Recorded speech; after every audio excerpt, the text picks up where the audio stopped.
this stream of Band of Blades. Finally, we are getting into this grimdark fantasy military things. I'm very pleased.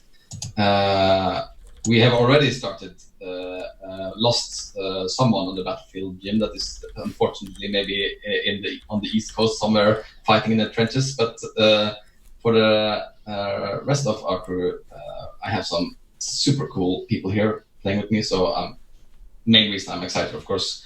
So I'll let you introduce yourself. You can start, Paul, if you want. Yeah, sure. Thanks, Mikkel. My name's Paul. I use pronouns he, him. I'm from London in the UK. And you can find me on Twitter at Marshall Stacks, which used to be my stage name when I play guitars in bands. Get it? Marshall Stacks, like amps and stuff. There you go. So yeah, that's me. Matthias? Yeah, hi. I'm Matthias, I use him pronouns, and I'm super excited for this game because I like Blades as a thing, and I like what this game changes and does differently and expands on that. And I'm super pumped, especially because I get to play with these awesome folks. So then, for example, Joel. Very smooth. Hey, I'm Joel Van Dyne at Dine Joel on Twitter. Yeah, I'm also super excited. It's my first Forged in the Dark game, but I've been following all the different first looks and stuff for the campaign, and I'm very excited. She, her pronouns also. Well, yeah, I guess I should also introduce myself. I am Mikael. This is my channel. My pronouns are they, them. I have been playing Band of Blades a little bit, but it's all in preparation for this great campaign, so I'm very well prepared. I even play role-playing games to practice these days, apparently. So, yeah, I'm just going to go right into it, I think. So we have all already made us some specialists and decided who is going to play our campaign role. So that's already done. And for those of you unfamiliar with Band of Blades, this is a military campaign after the big battle that the army lost. And the current situation of our legion is that we are retreating from Edinburgh Fields, the site of the great battle against the big bad villain of this fiction, the Cinder King. The current, I'm just gonna read this here actually. So, with the crafting of Blackshot, the undead armies have been at a standstill in the Western Kingdoms. Too well entrenched to attack directly and held at bay by smaller but better equipped forces. That changed at the Battle of Edinburgh Fields. Now the Legion has been shattered and the Cinder King troop march east, bolstered with heretofore unseen horrors to fight humanity. Critical supplies of Blackshots were left behind the lines, and as the retreat was organized, now the caravans have been overrun by undead. If you to have a fighting chance, you need that shot. So that's what we're doing. We're going to the Legion has made it over the Hosselbrook Bridge, some miles south. Your mission is to assault and reclaim several carts of Blackshot. Without these supplies, you will be unable to restock or hold out against the undead for long. Attack the convoy, liberate the supplies, and then make your way east to the ford of Targeria River. So we're going to see today our specialist on our first mission of this long campaign to Skydagger Cube, trying to reclaim this Blackshot. Who are you all playing for this mission? We can start with you, Matthias. Sure. So I was thinking I was actually going to play a rookie on this one.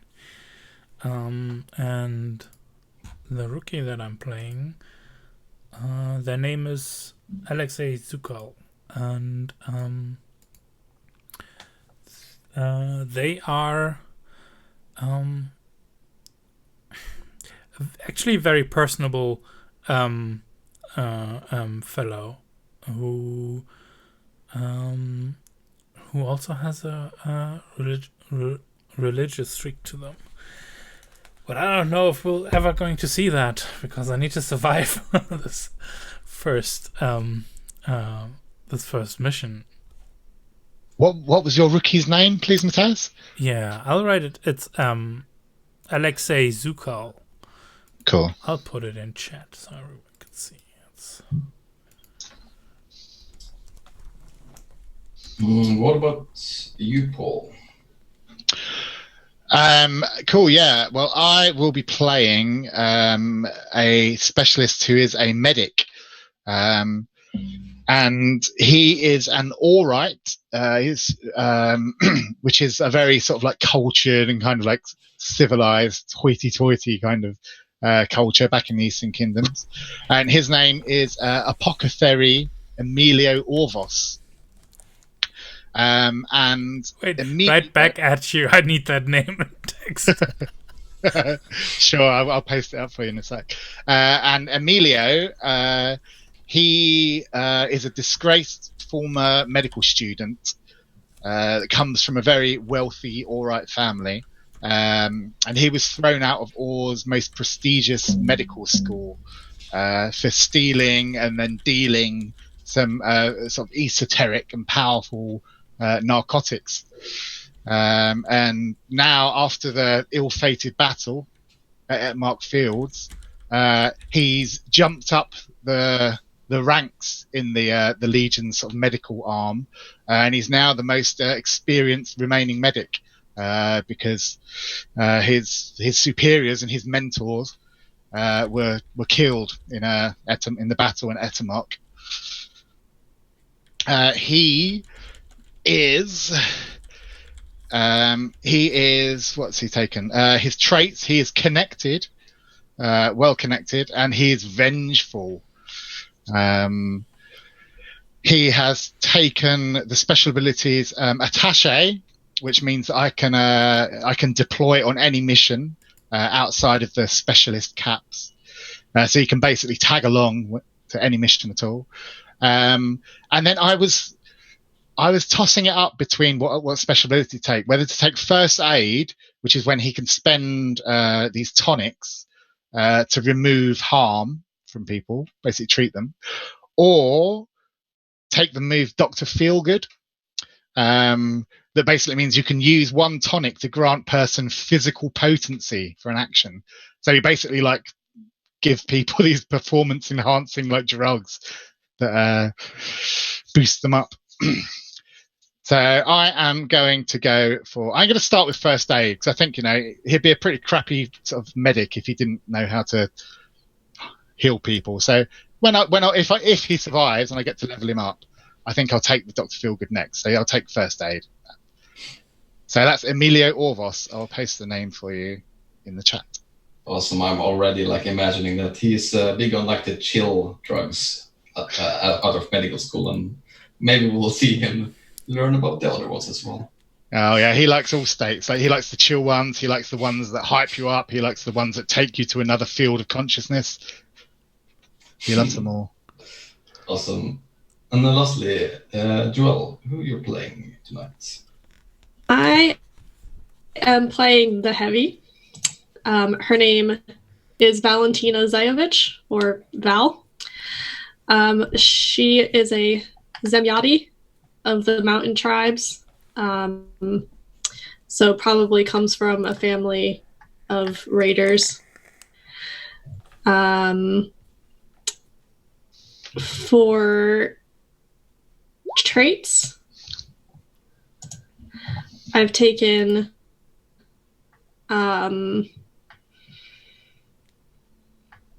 tenacious, which is basically penalties from harm are 1 level less severe, but I still die at 4 harm. So pretty much. I can just try and shrug stuff off and keep fighting until I'm literally dead, which could come in handy if right now it looks like the combat we have is the rookie and the doctor. I imagine your character's like one of those slashers from a horror movie. You know, you think they're dead, and then they come back and like hit the killing blow at the last minute. Yeah, I took a lot of. I was thinking for my loadout, I'd have just all the armor. So yeah, very much kind of the thing that just keeps walking at you in the horror movie. My body trait is bold, so I have an extra die to resist on desperate actions, which if we're fording a river and I'm in heavy armor, that could come in handy also. Yeah, she's a pretty quiet, nice person, very fatalistic. She saw a lot of people die at the Battle of Aldermark since she was on the front lines. And has kind of made her peace with probably being about to see more people die.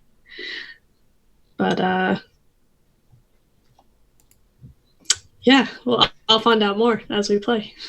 Yeah, it'll be interesting to see how these characters grow or if they survive. We'll see. So as you said, the first thing we'll do before we go right into the action is to choose load. And how this works in Battle Blades is that unlike Blades in the Dark, and which is the other Fortune Dark game I know well, is that you actually have to choose which item you choose. So if you look at your character sheets, you'll see that in the bottom there is option to choose light, normal, or heavy, and with most of them there is some choices in terms of like which of the heavy things you take with you. So you just decide which load you're going with, and then we're good to go. Could you, Mikhail, could you let us know a bit more about the mission we're kind of going on again? Is that, yeah. So basically, you're going to raid a convoy of Blackshot. Blackshot is kind of like gunpowder that is especially efficient against undead, and is vital to like holding off this first wave of like of the undead army that are right in your tracks. So there is, I mean, I guess this is also a good time for you to decide what kind of approach you want to take. You don't need to plan this in very much detail, but if you want to like go head on and smash them, or if you want to like do it sneakily, basically. Mm-hmm. Well, seeing as we have a heavy and we don't have like a scout or a sniper, I think probably best if we take the front door approach. What does everyone else think?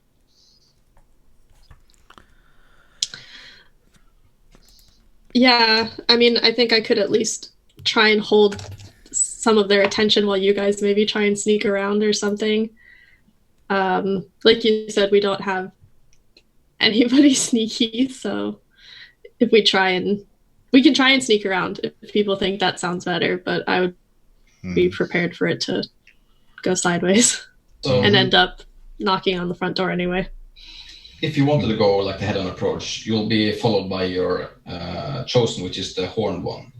There is actually an infamous on this with this like caravan, one of the lieutenants of I haven't actually chosen which one it is yet, but of one of our broken lighter or render. And oh shit! So that's like an infamous is that like kind of like one of the big kind of end of level bosses kind of thing? Yeah. Oh wow. Okay. Don't like that. But there will be like the horned one will try to like distract him while you do your business, so you won't be involved with unless the horned one loses. I'll do some fortune rolls for that. They have like a racing clock. Whoever gets to 10 first wins. So how about this? If we say we don't want anything super complicated, but we could still make it the whole thing about speed, like get in fast, get in out quick. And we'll just assume there's like other things going on that are probably distracting them. We can figure that out along the way, but something enables us to get in fast and out quick. So that would mean it makes sense what kind of composition we have. And it also might make sense not to go heavy load, though. Because you can still pick armor if you need it with light load as your utility option. Right? So, but do we need tents and camping gear on this trip? That's what my thinking is like. I doubt we do. Because I doubt. Yeah, part of the mission is like getting over the river as well, if I understood. So yeah, but we're not going to be. We're going to have the undead like hot on our heels, especially if we're busting in to steal their shit. So we're not. I don't think we're going to be like camping out in the woods for the night. We're going to keep moving like all through the night. Yeah. Yeah, the only thing that I was a bit precious about was the tower shield that comes with my heavy loadout. Seems you don't get that if you pretty useful. Yeah. I think I just get a regular fine shield. Val, you can take heavy. Like we don't all have to choose the same. Like you can choose heavy, and we can go with like normal. That's cool. Okay, you guys gonna pull me across the river? Oh yeah, we'll carry you, Val. Just tie a rope to me. Pull me over.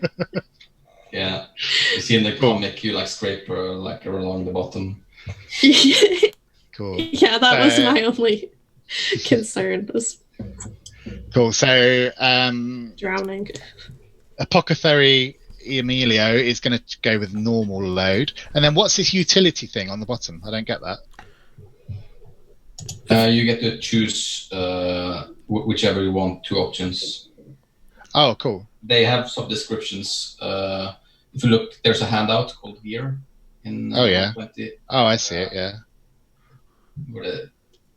I have done the mistake before of like, oh yes, what do they do? I don't know, so I made a handout. Cool. There's also on 74 is the description. So I mean, do I read this right? If you don't pick under utility a hand weapon, you don't have a melee weapon. So that's maybe a thing to keep in mind. I've had players discover that midway into yes, there's only going to be melee fights here. Good luck with your musket. That's up there with like in Burning Wheel, how people end up with not having shoes. Yeah, everyone ends up barefoot.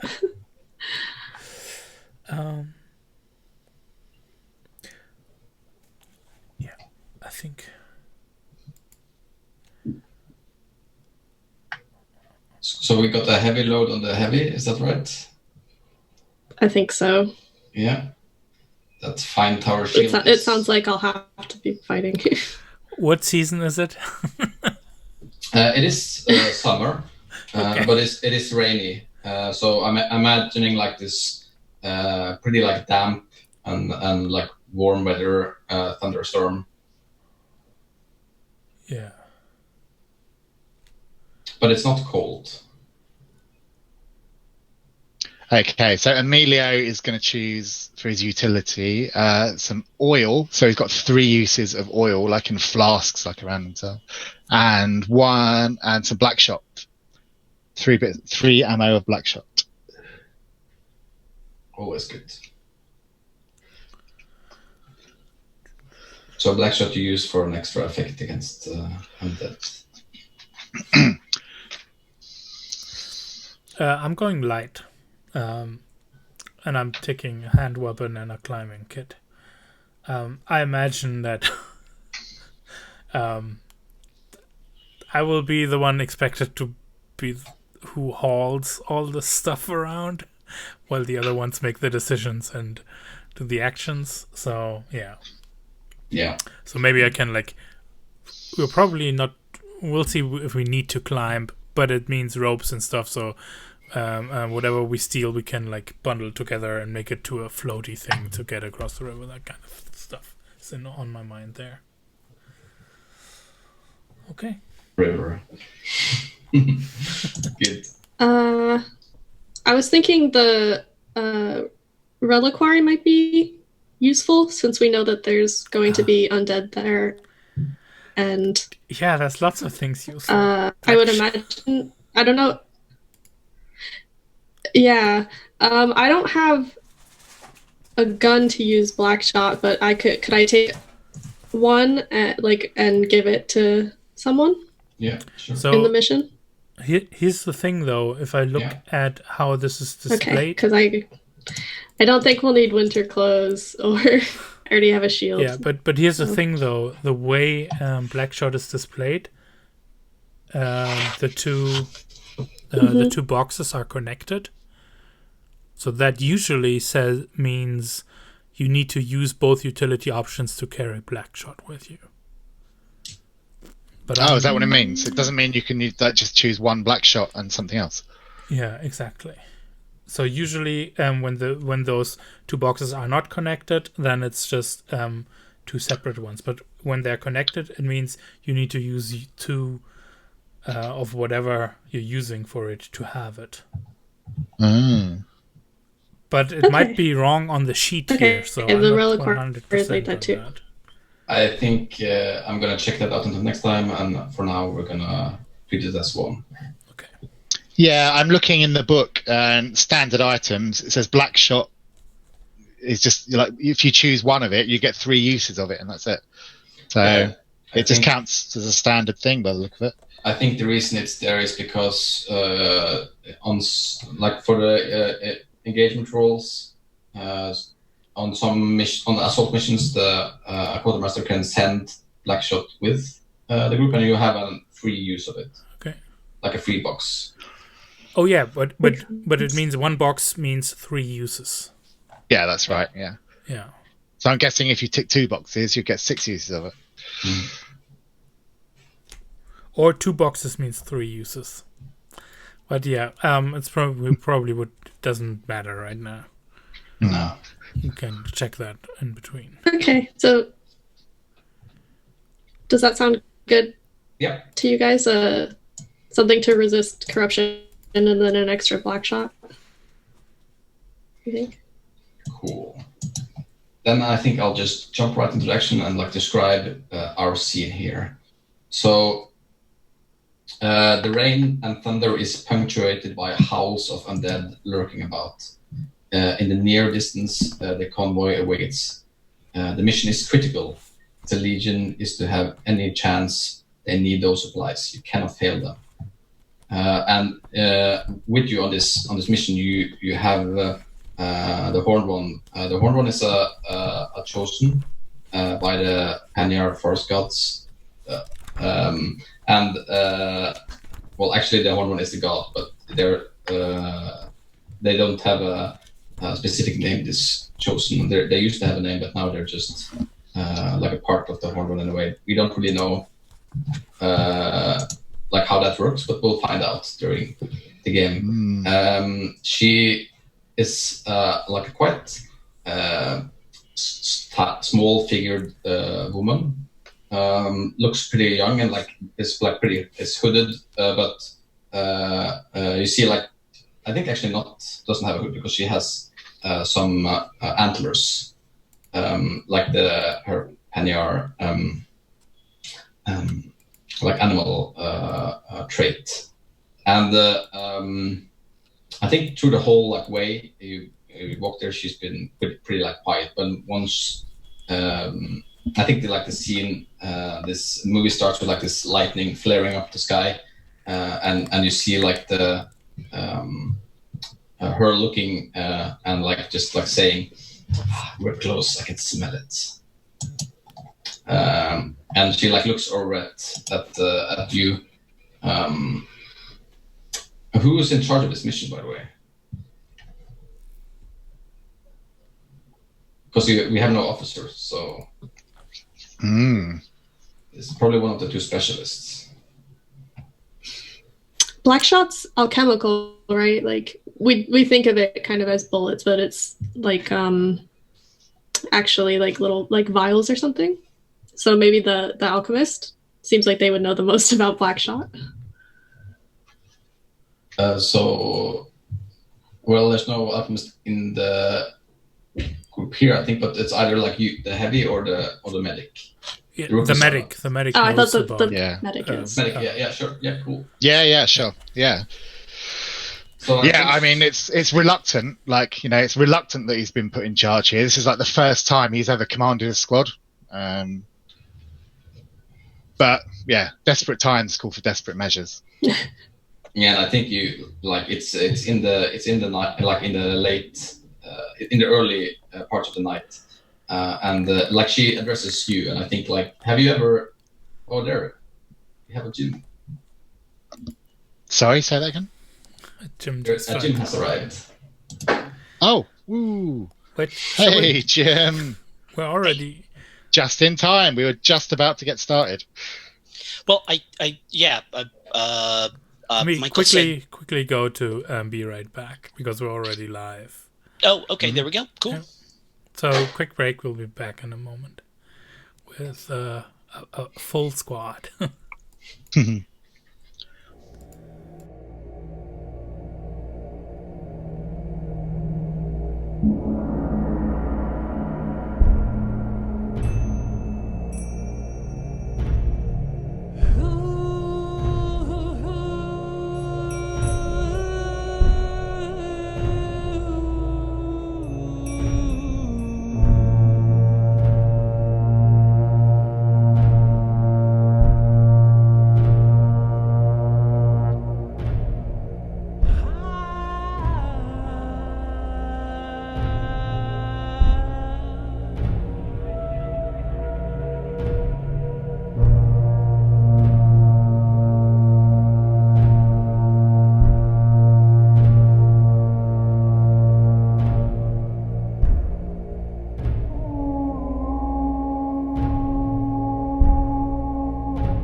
And we're back. And I'll fix cams in the meantime because.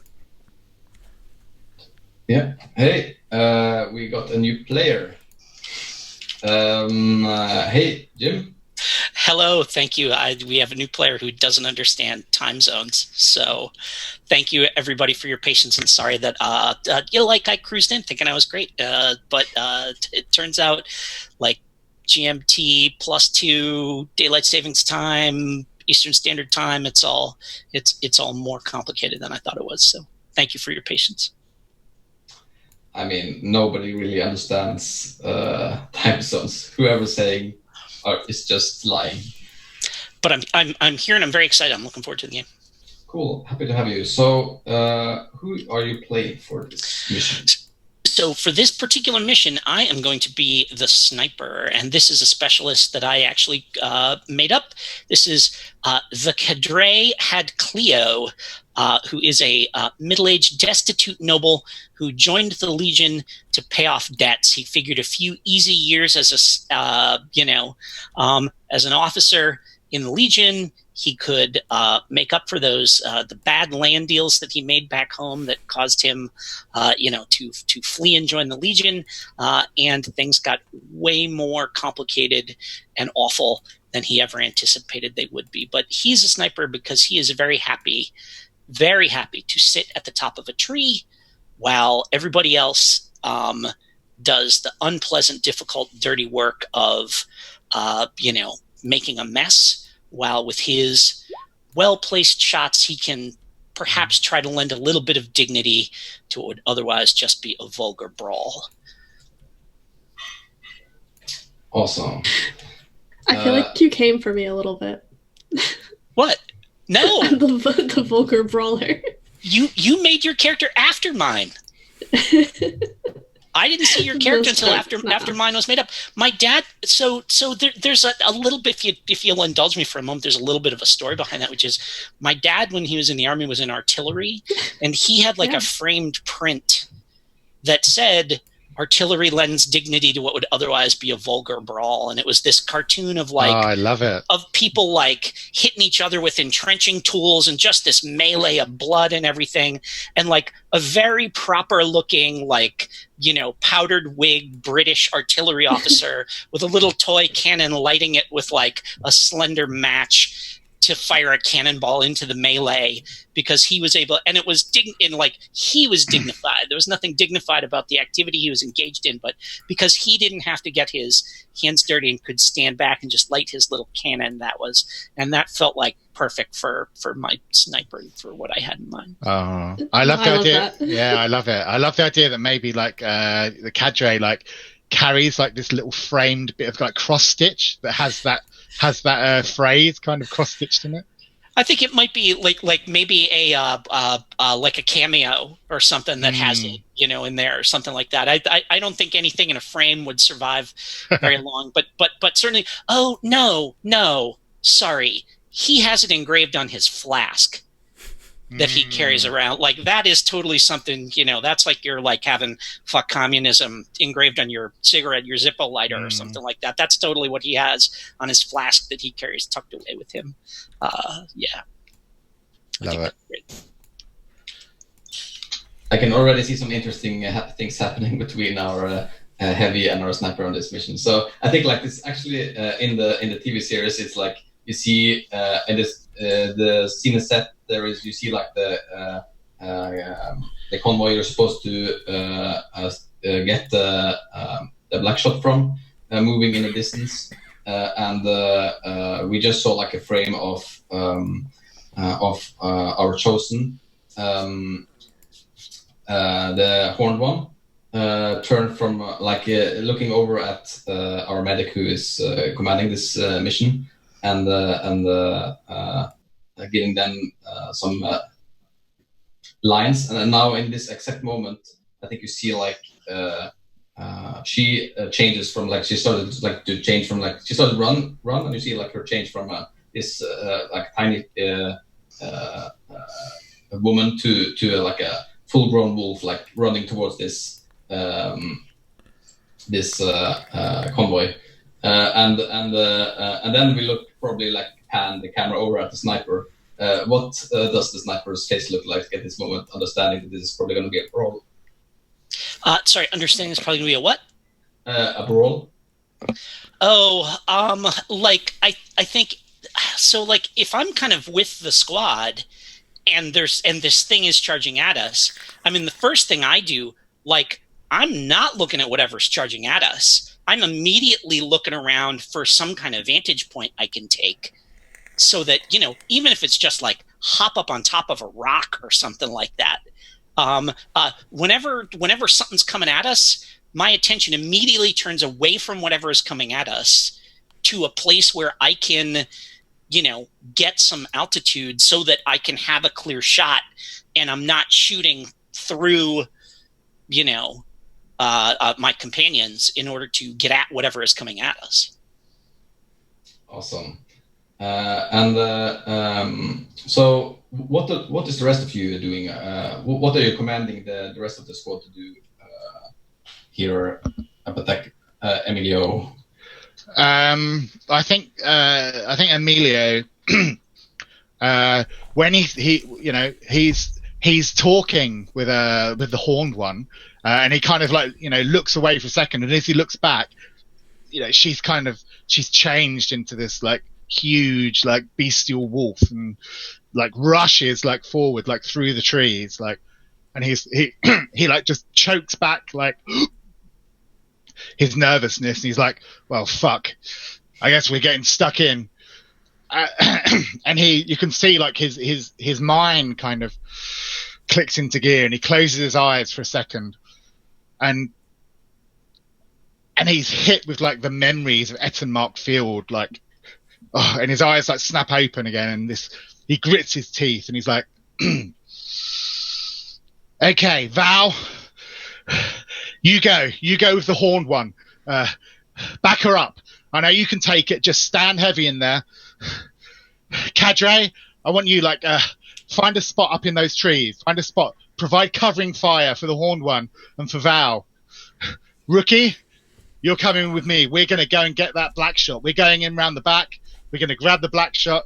Then he pulls out this vial of, like, oil he's got, he goes, we're going to make this shit burn and make our escape.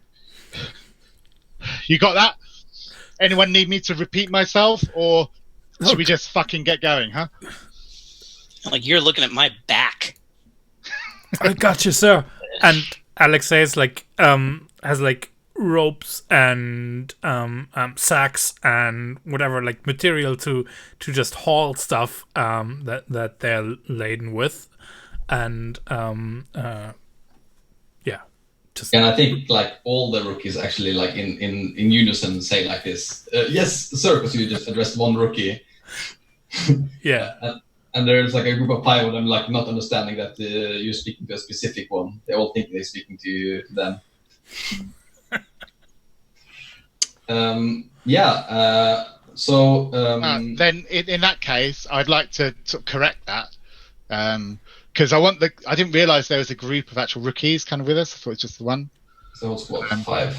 Yeah. So I think, like, the main force kind of kicking in the front door with Val the heavy and the horned one. I want to send the main group. Is it the wolves with us? It's the Shattered Lions. The Shattered Lions. I want to send them. I want to send the Shattered Lions, like, with that main force to back up Val, because Val's going to need some support out there. And it's just me and Alexei who's going to sneak around the back whilst they're distracted. So will you guys be able to hold your own if we can't pull all the undead? Well, we don't talk in don'ts around here, do we? Okay. Have faith. And I'll put my hand, like, on your shoulder. Like, I reach up, like, Emilio is quite short. He's like 5'3", 5'4", and imagine you're, like, huge. And he kind of reaches up and kind of just pats, like, on your shoulder, and he's like, "You've got the horned one with you. The chosen will bring divine power and fury to your fight. You'll be fine.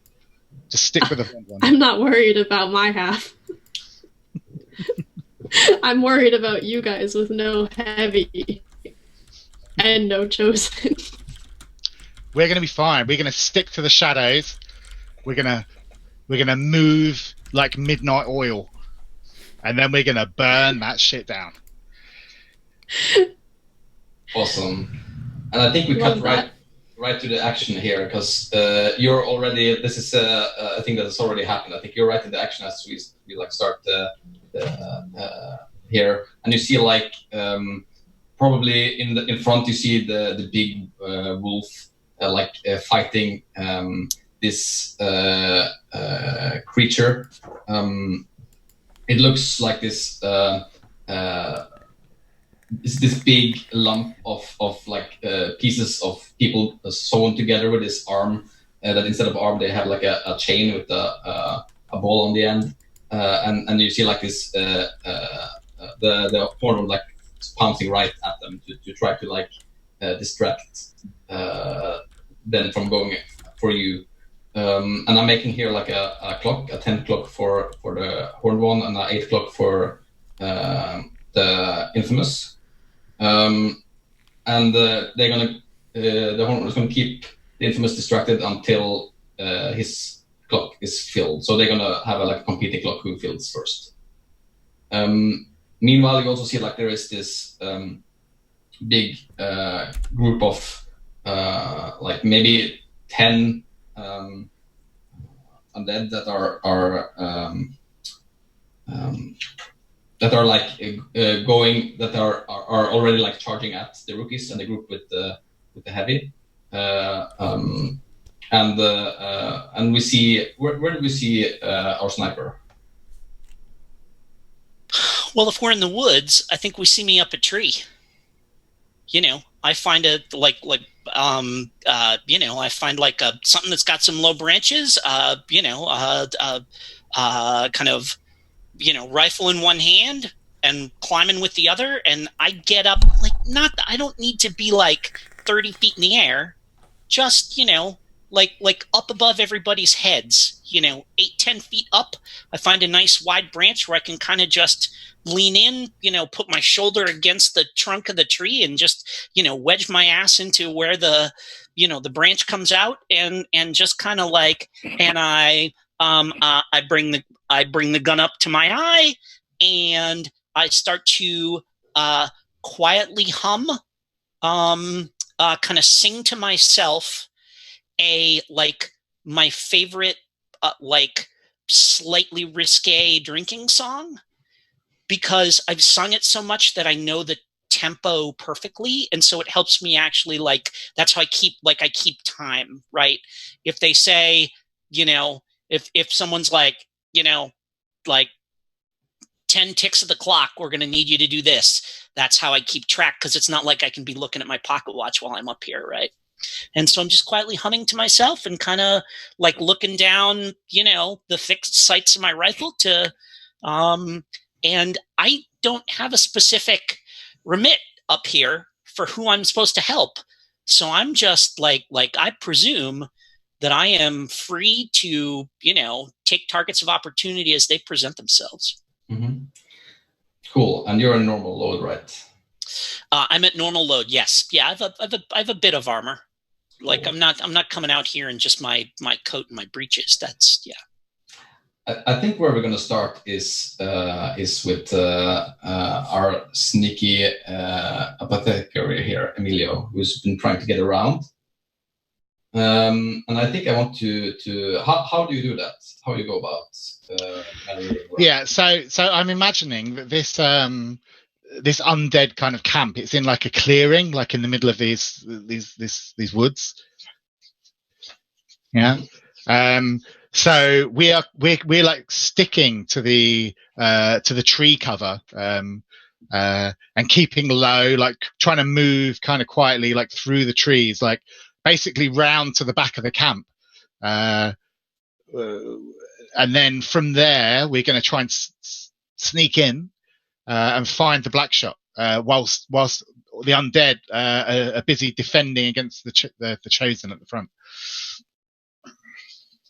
I'm gonna have you roll a maneuver for doing this. I think this is standard effect and a risky position. They're distracted by all these this force coming in the front. So I don't think. But if you get discovered here, you're on your own. So. Sure. I'm going to push myself here.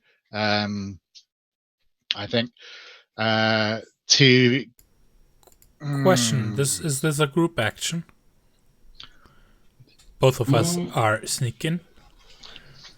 Sure, you can do this group action. And we're using probably maneuver, right? What do you think, Paul? I think maneuver, definitely. I mean, we're not particularly sneaky, so it's it's basically just being keeping us out of the line of sight. So how does it work? How does it work for a group role? I'm not sure. I'm not done. So the nice thing is we're likely to be more successful. One of us has to take the lead, which fictionally is obviously you. Yep. So if I mess up, you will take stress for me, right? And then you get to narrate how I almost step on a branch or whatever. Okay. And we both roll. We need to be rolling the same action. So in this case, maneuver, and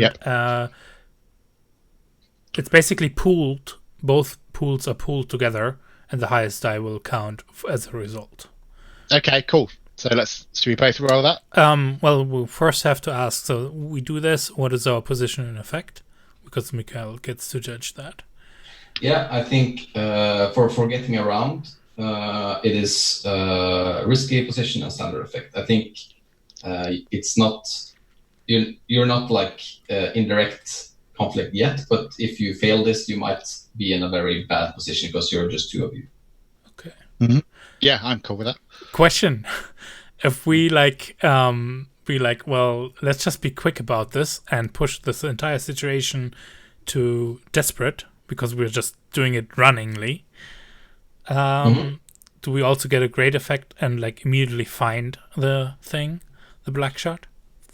Yeah, I can even say that you have the first load of it, but definitely then you'll be pushing it, and you'll go right through some of the troops. I'll start at 6 o'clock for taking all the black shots. Yeah.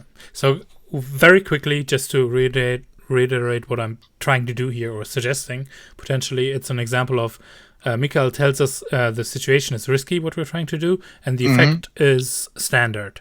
And I'm asking, hey, can I get a bigger effect? Maybe even a step beyond it, getting already the black shot for us doing something that's more risky.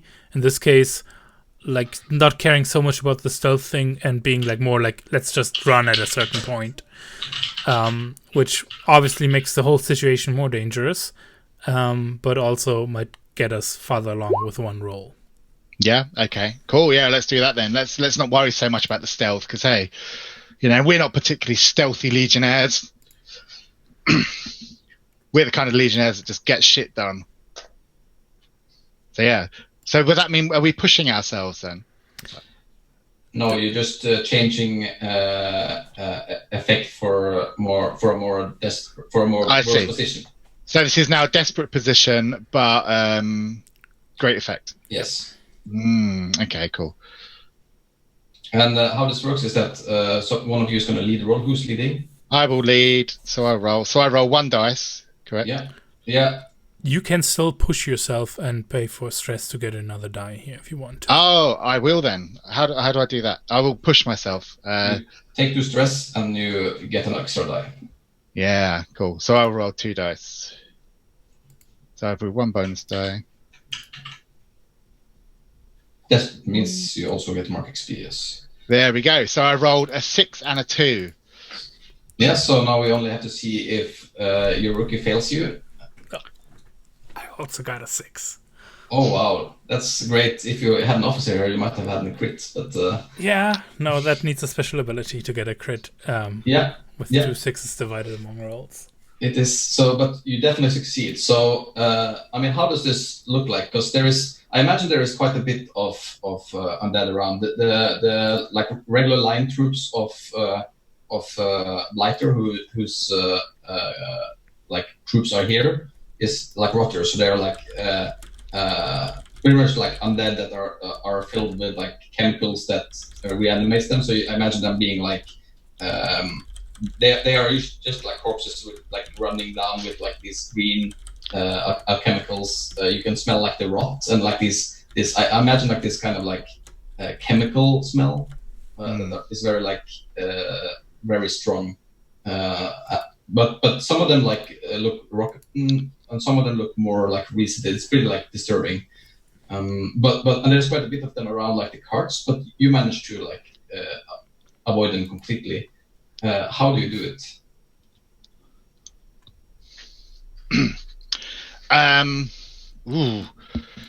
Yeah, I think we kind of like we run. We're like running through the woods, and then we kind of make a break, like into the sort of camp to the nearest kind of like tent. And I think like one of the out of one of the tents, like these undead sort of start kind of pouring, like heading towards the front. And at that very second, just as like this thing is gonna like sort of like turn and like kind of see us like eye to eye, I just grab like rookie like Alexei like by his kind of collar and just go and like pull him like inside a tent, and we go. And as the undead like sniffs the air and turns, and it just sees this like tent door flapping in the wind like that. Awesome. And back at the front, you see the one like fighting this infamous and the troops with Val in the front, charging. Well, describe what you're doing. Actually, I'm not going to describe you charging into the enemies. You be mean. Yeah. I mean, I think she does though. I think her intention is that the infamous is kind of enough for the horned one to be dealing with. So she wants to kind of have her and the rookies try and control like the mobs, I guess. I don't know what you would call them. Mm-hmm. So yeah, she's running at the kind of lesser undead to try and keep them off of the chosen. Yeah, so there's about like 10 rotters here. That's a lot. Yeah, so like what are you doing? Are you like trying to move as a squad, or are you doing this alone? Or how are you going about this? I think the rookies and I should probably go as a squad. Awesome. Cool. So how does it look like when Val like together with the rookies like charges into this like group of undeads? Probably like maybe these rookies they're not green, but this is like probably still very scary for them. Yeah, so if they're not green, then probably the last battle they were in was the one where almost everybody died. So it's almost probably worse than them being totally fresh, because the last thing they saw was a crushing defeat. So I guess Val kind of knows that. And I guess there's a phrase that's like when you're trying to hoist a flag at half-mast to show mourning, there's two ways you can do it. Either you can lower the flag or you flagpole. And Val tries to be that like twice as high flagpole. She wears like her custom plate armor and has the huge tower shield. So she basically tries to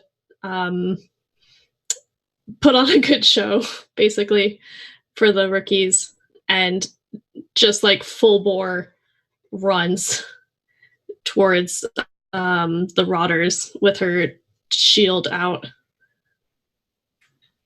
Awesome. This sounds to me like a group action. What attribute are you? Is it? And what attribute are you using ability. Okay. I would think maneuver maybe to get over there, because the chosen went ahead of us. Maybe. I mean, if you want, you can. If you want to like charge them or whatever, I think I'm putting you like right into the action here. So if you want to swing at them, you can. Oh, okay. So skirmish? Yeah, sure. Okay. I think like so. I think this is so you have 5 rookies and you're ahead here. So they have you're a small group. And they are a medium group, so they have scale on you. Okay. So you start at, I think but you still have like good morale, and no one is, and you're not like, there's no elites here. So I think you start at a risky position, but I think it's a limited effect. If I use my anchor effect so that just me alone counts as a small group, would that help? Yes. To take us up to like a medium group that's or something. Exactly what that ability is for. Okay, good. So leading by example. Yeah. So you kind of already described a little bit how you anchor them with like your. Is it like anything extra that you do? But how does it look like when you anchor? I think it looks pretty much like how the word like suggests. Once she's in position to start smashing, she plants her feet and raises her shield, and she is just like squared the heck up. Cool. Sure. Let's. I'm just gonna think a little bit seconds about how this looks in fiction, because you are kind of like holding off the rest of the troops while they are stealing, right? That's what you're trying to do. Yeah, I think the plan was that cool. We would be big and loud on one side of the field while the other people were stealing. Awesome, cool. I sure. Let's have a roll. I think you start with here at then risky position and standard effect. Do you want to use any stress either for getting a better position or more dice?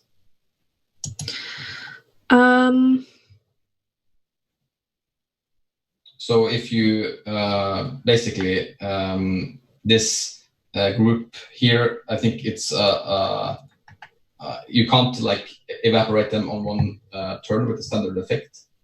Okay. Well, actually, you can, because you're at the same level now. So cool. Let's just do that. It's more simple. Oh, okay. But do you want so to it's sorry standard effect? Okay. You want to push for extra dice? Do y'all think I should go for it? Yeah, I'll push myself. Yeah, go for it. A big opening, big bang. Yeah. Okay. Is anybody helping? Well, here's the thing. See, if I lay down cover fire for somebody, then it gives potency to the action that I'm laying down cover fire for. Oh, awesome. If I set someone up with shoot or provide covering fire, they gain potency on their next action. So I'm humming along and I go, Valentina, watch your left. And, and like, as you're coming in, you hear that, that crack behind you that resounds all through the forest. And like, this gun is loud, right? Like everybody knows that I'm there. Like I like my first shot is stealthy, but not any of the ones after that, and like whatever, like if there's 3 of them and you're like, I don't know, 2 I could do, but I'm not sure about 3, that I'm going to just knock that 3rd one down so that you can just plow right into them.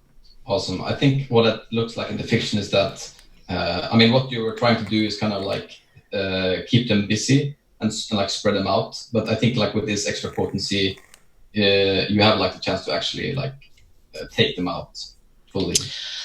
So do I need to roll anything for that, or is that just okay? That's just I use my action to set them up, and presumably I use an ammo for that as probably as well, right? You take a stress. I take a stress. Okay. So it's an assist.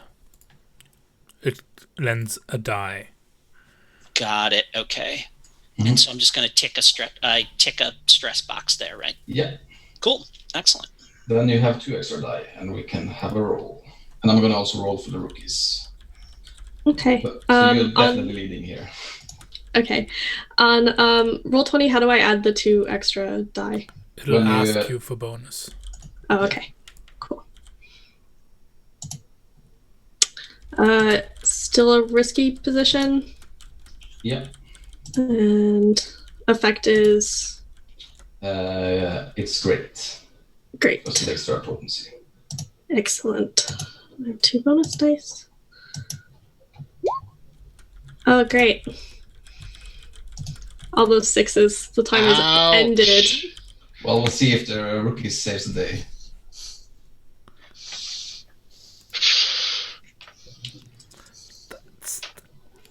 Nope. Okay, so how this looks is that I mean you charge right into them and you see like this covering fire coming over you, but I think like what happened is that you see that the rookies they don't manage to get their hits in, and they're like charging in like very with like fire and brimstone, and it gets kind of in the way of you, so you don't get like you don't get to do it as you want. And you see like around the corner of one of these carts, there is like another big one of these big looking sewn together horrors coming right at you, and I think like you see the one of the rookies, Esther, like getting like a claw right in the face, and falling over, getting like trampled by the other undeads there. So she will die if you don't resist. Okay, I will try to resist that. Cool. How do you do it? I think I'm just gonna try and put my big armored self in between the rookie and the hit, basically. This is where the tower shield comes into handy. Yes, absolutely. Sounds like a prowess resist. Okay. And then it's just straight up prowess, or does the gear do anything to help with that? No. But you can take the consequence if you want, and resist it with your armor. But I mean, possibly with doing a resist, you might avoid anything completely. So just okay. No bonus dice. No. So.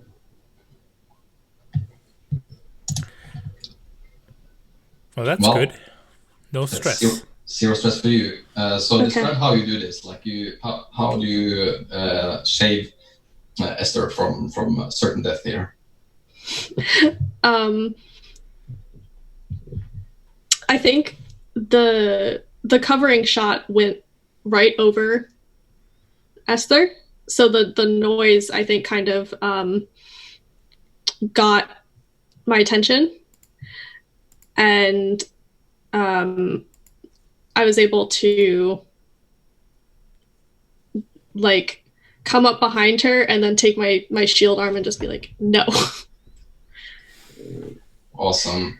Yeah, and I imagine like in the series you see like the shield going down, like this big like metallic sound, and just like the hand of the claw of the and they're like clambering into it. Yeah, the shot's like kind of between the rookie and the shield, so you can just see their face on the other side. Like, awesome. And up in the tree, you now have a big target, sniper. So how big is this target? It's about 14 feet tall. So this like a no kidding monstrosity that's gonna like wreck that squad. Yep. Okay, so I sigh. I say, and I mutter to myself, "You owe me so many drinks," and reach into an inside pocket, and like as it's coming out, there's like a little like a bit of a crimson glow, like a dull crimson glow, and I pull out this like wicked looking round that kind of hurts a little bit to look at, like it gives you a little bit of a migraine as you stare at it, and I just press my thumb down onto the like pointy top of it, and a little drop of blood kind of flows out of my thumb and is just sucked into the round. And I grit my teeth as my nose bleeds a little bit as I'm racking it in. And as I bring it up to, to like I bring the scope up, kind of through the scope, you can see that there's like my eye is bloodshot, the one that's up against the scope. And I, breathe out. And when there's no breath, I squeeze and send that crimson shot line, down range. Ah, that's so cool. See what I can do with it. So, yeah. So that is my one use of Crimson Shot that I get. And I take a trauma for using it. Oh, wow. But it's a...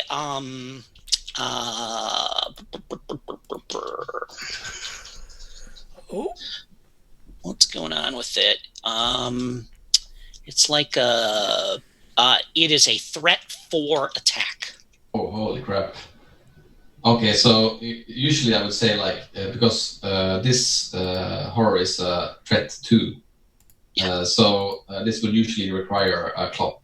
But with a threat 4, you're actually gonna, if you hit this, you're taking it out one shot. That's sort of the point. Yeah, if this goes. So so since this is my very first roll that I'm making here, I assume I'm rolling with shoot, right?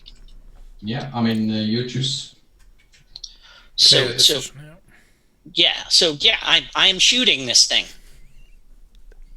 Yeah, seems about right. I mean, that could be the argument that you're wrecking it, but let's. I am shooting it. This is I'm trying to put this right in its face. So. Yeah. So you're starting here at a risky position just because you're shooting in a crowd, but it's extreme effect because it's a threat 4 shot. Sure. So I've got so my shoot is 2. You want to push for an extra die? I sure do. Yeah. So I'm going to mark mark a stress, and that gives me 2 dice. Is that how that works, or 2 stress and it's a die? 2 stress, yes. 2 stress. 2 stress gives me a die. All right. So I'm rolling 3, right? Mm-hmm. Yeah. Okay. Let's see what we got here. And to do that, so this is I don't use a lot of roll 20. It's /roll 3d6. You can also just push on your character sheet. Just click on shoot on your character sheet. Oh, cool. Okay, great. Boom, like that. Oh, come on, Cadre, don't miss. Yes. Like you've put blood, sweat, and my position position's risky. Yeah. I think it's extreme. So my position's risky, even though I explicitly climbed up the top of a tree so that I wasn't shooting into a crowd. And this thing's 14 feet tall. I mean, this crimson shot. Yeah, I paid a trauma to use this. Yeah. Okay. Well, okay. I am okay with putting you at standard here, actually. Yeah. Control. I feel like controlled. Like I spent an action to climb a tree. Yeah. Sure. So that I could do that. So all right, excellent. Thank you. Good negotiating there, player. Yeah, so I'm gonna say and if it was legit, then I'd say if I were shooting at somebody like that was in the middle of a melee that wasn't twice as tall as the people I was shooting at, then sure. Effect is extreme, you said? Yeah. Okay. Submit and see what we got.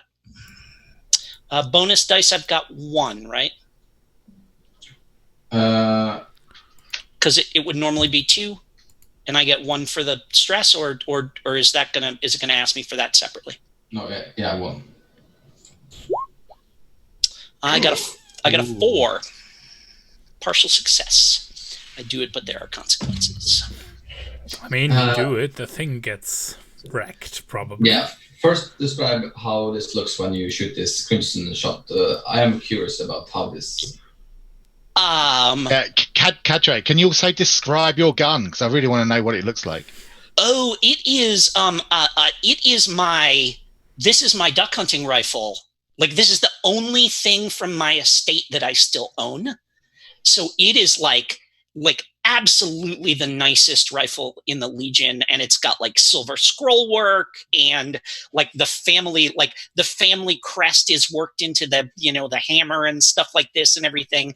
And it is like if we run into money trouble and I can sell it, I can feed the Legion for a week, kind of thing like that. But it's a really good gun.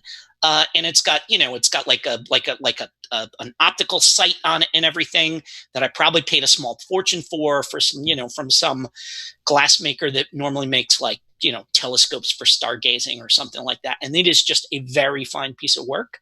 And that round goes in and I pull the trigger, and there's no crack like there is for a normal round, but there's just like a high-pitched, like blood-curdling scream that of Dopplers as the round goes down range, and then and I think it thumps into this thing, and for a second it just kind of like looks at where it got hit.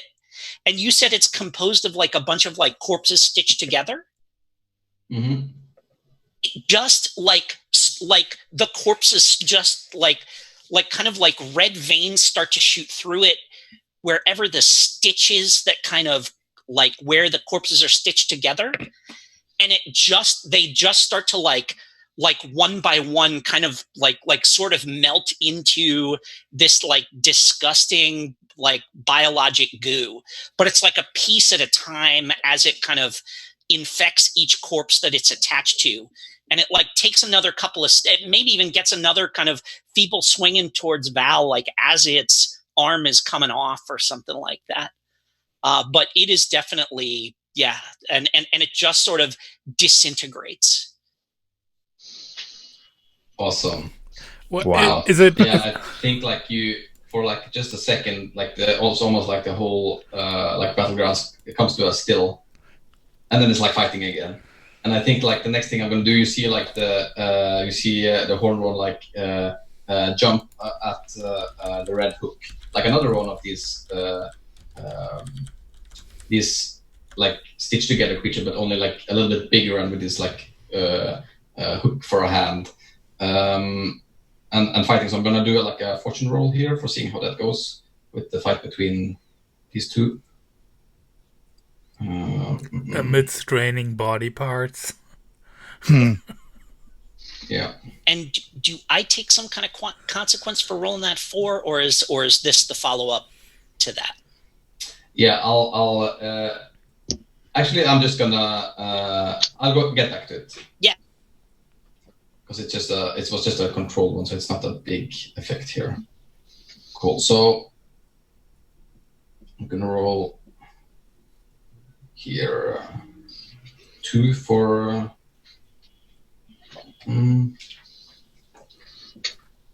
yes. That crimson shot is so fucking cool, Jim. I love it. I wonder what kind of trauma it is that it brings on you though, using this thing. Wow. 5 here, and let's see. I'm going to be drinking a lot in this. Yeah, game. I imagine it's emotional as it is physical as well. The trauma you suffer. I feel like more psychic than like it's not going to bring up my like deep seated daddy issues or anything like that. But I'm going to have trouble sleeping. I'm pretty sure. and like you see like the horn one. Jumping on top of this big creature and like biting away at its head, like, and just like clinging on, and you see like the creature like hurling around with its hook, and I think like you see the hook hitting one of the hitting one of the rookies, and it's not going to do like any major harm or anything, but I'm going to fill another segment here that's called overwhelming the Legion, which is really. I mean, I think like a rookie getting a fucking hook from this monster. I think that's going to do the rookie in, isn't it? I mean, here we have the lore keeper again, sure. So yeah, you see the rookie get hit, and it like crushes. Excuse me, which one? I need to know who dies. It is Ivona. Anyone resisting that? Can I try and zoom over there? Yeah, you're about the only one in a fictional positioning to resist that. Mm-hmm. You can. I think probably try the same again for prowess. Yeah. Oh man, we now understand the heaviest job in this mission. It's like, get in there, protect them rookies. I'm a resisting machine. What are you doing though in the fiction? Okay, I think in the fiction, I'm just trying to like push aside the last rookie I saved and haul over to the next one. Is it what weapon do you have? I have an axe. Cool. I was like imagining maybe you were like holding your shield or doing something because you're like stretching out and trying to like yeah. Could that be it? Yeah, I think that's it. Cool. Roll.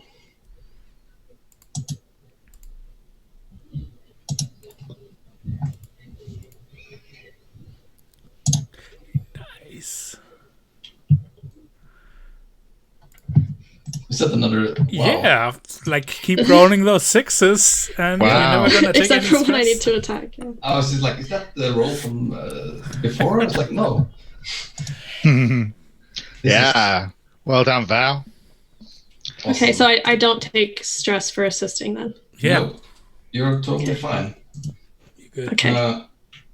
So behind all of this, you have more free access to the wagons than you anticipated. You also see that the distraction from the Hornbolt is going pretty well.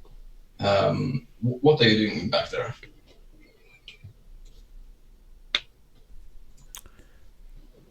Us?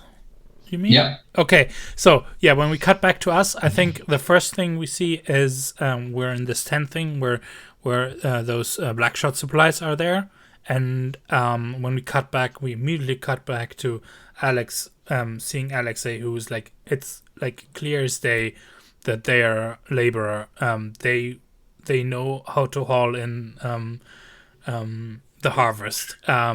So we see their calloused hands and sinewy arms. Like we're all like suffering from undersupply and food scarcity, but it's clearly visible that they've worked fields before. They immediately go into and start packing up stuff and bundling them up and bundling them tightly together, and then basically loading 2 of those heavy bundles over their shoulder and handing like 1 heavy bundle for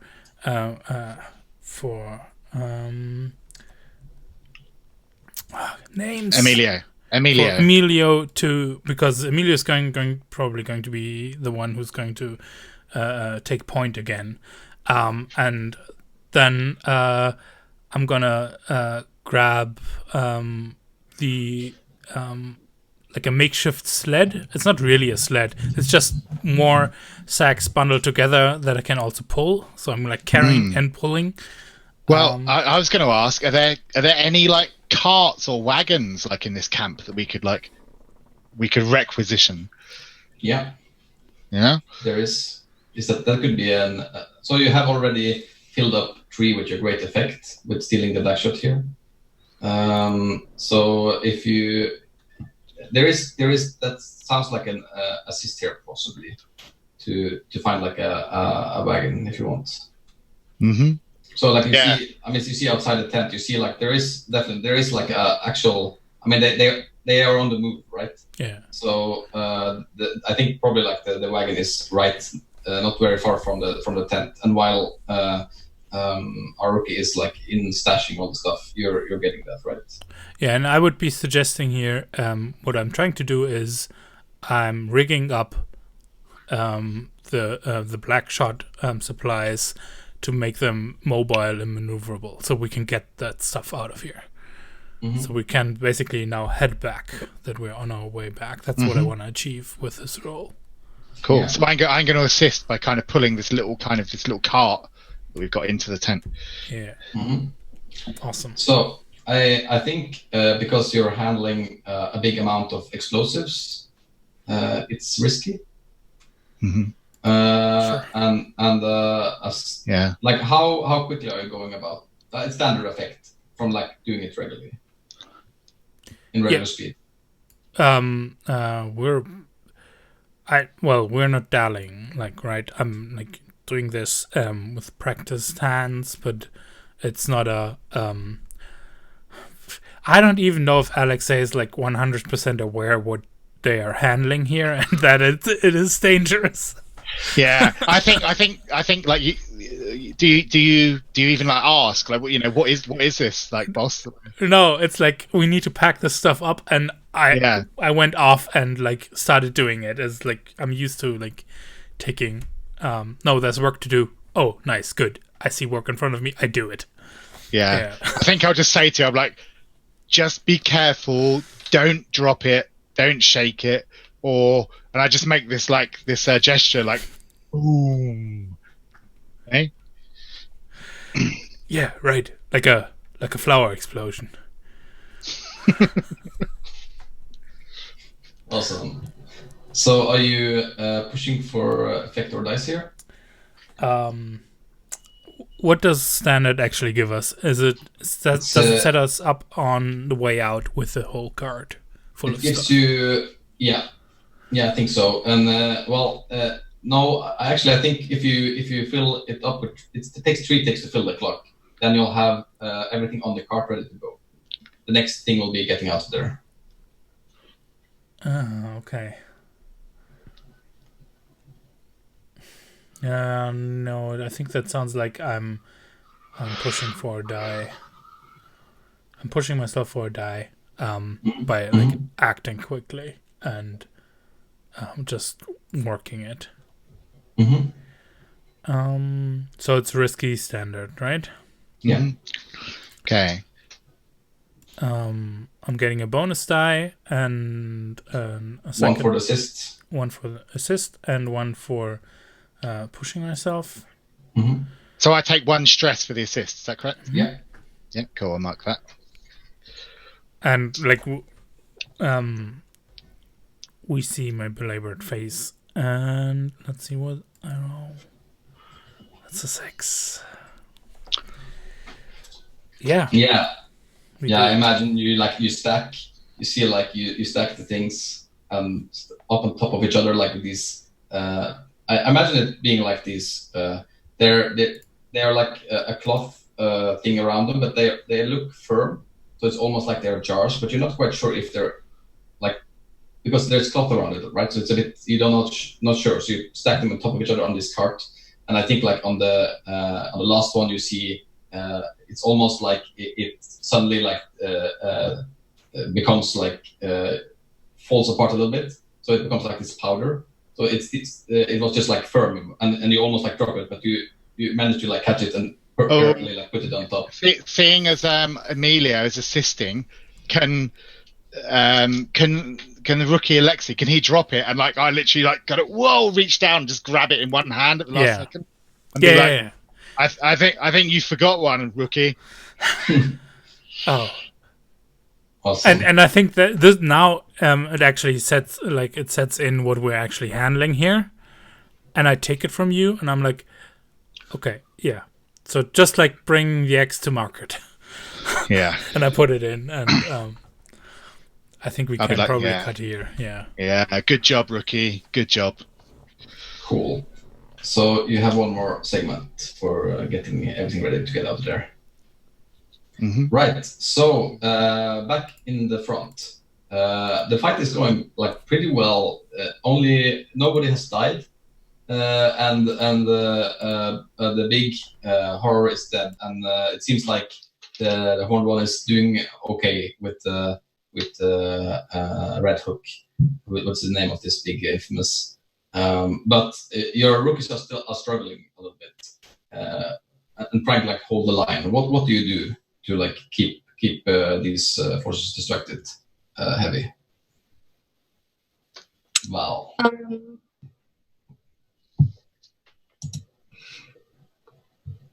I think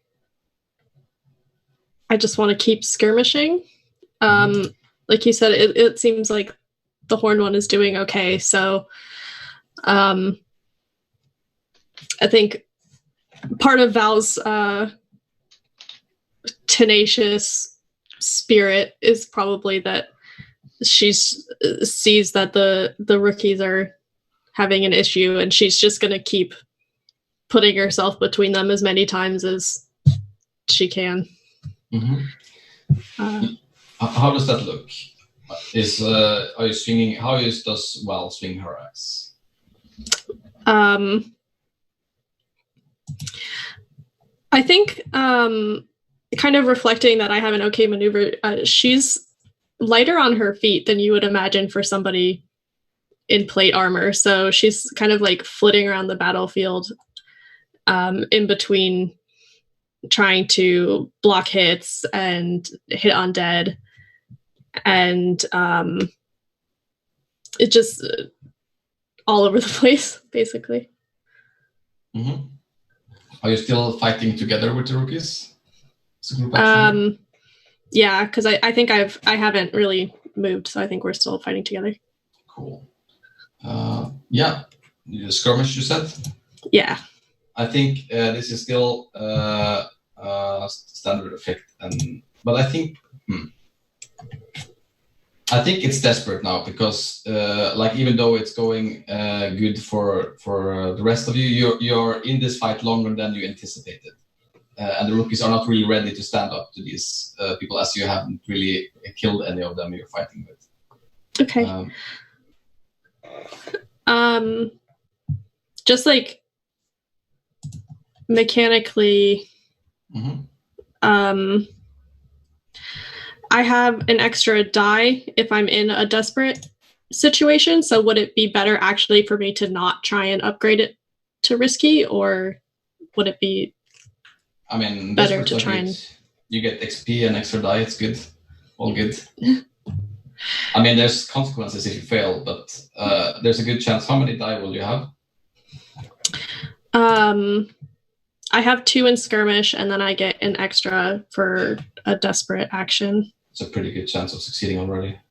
So, but I think like what's on the line here is definitely like that the rookies get overwhelmed, like all of them, and so it's quite a bit here. But you have a standard effect. Do you push yourself for an extra die or effect?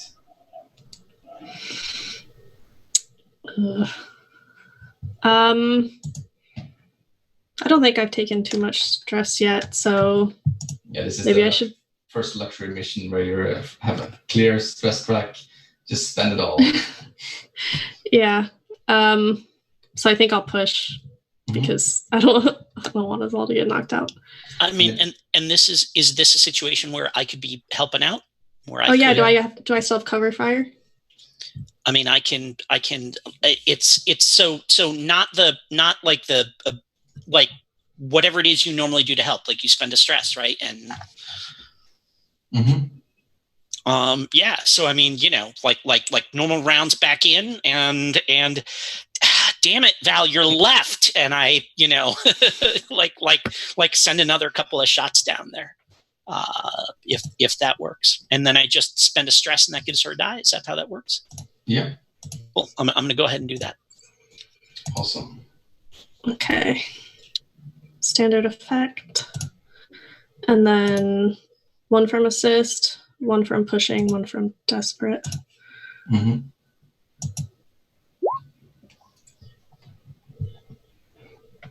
Okay. Yeah. So you do it. You cleave through you cleave through a couple of them, then falling to the ground. How and together with like your squad. Is like it does Val have any like how does Val react in battle? Like is it does she enjoy it, or is it like this methodical job that she's doing? I think it's quite methodical. She's maybe when she was younger, she enjoyed it back when it was like raiding in the mountains and kind of something she did with like her family and friends, and there was like glory in it. Now she's kind of almost like mechanical. Like your opponents here don't appreciate how badass you are. like you know, if you're fighting other people, they can be impressed, but these don't even acknowledge your prowess. Yeah, and they're rotters, so they're not even like, she's not fighting other human beings that she would even be invested enough to think about like, I'm taking somebody's life. It's like squashing cockroaches to her. Yeah. Cool. So I think what you saw, you like cleave away a few of those, and you see like they keep coming from. I mean, you're in this is like a camp, so there's quite a bit of them around. So, but for everyone, you cleave down, more show up, and you manage to hold them at bay. But there's definitely like you're definitely about to get overwhelmed. You're not going to be able to hold this line any longer, and I'm the overwhelming. I'm filling the whole clock here, so you're going to be surrounded and with rotters all around you.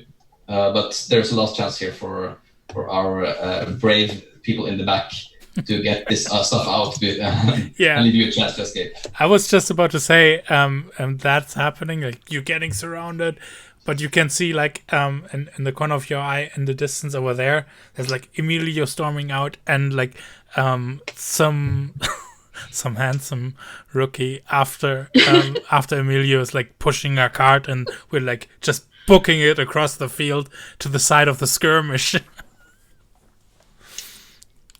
Yeah. What's your intent here? Get away? To get to the tree line with the black shot, or what do you think, Paul? I mean, yeah, that's your job, rookie. Okay. Like, I need to save Val.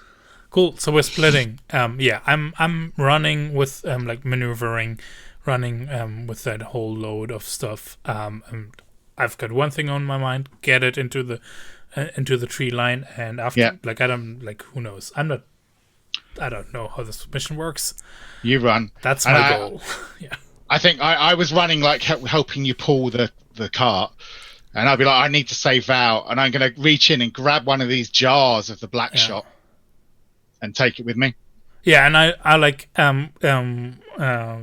as you veer off, I balk at the taking the full load in a moment, but then like press on and push through.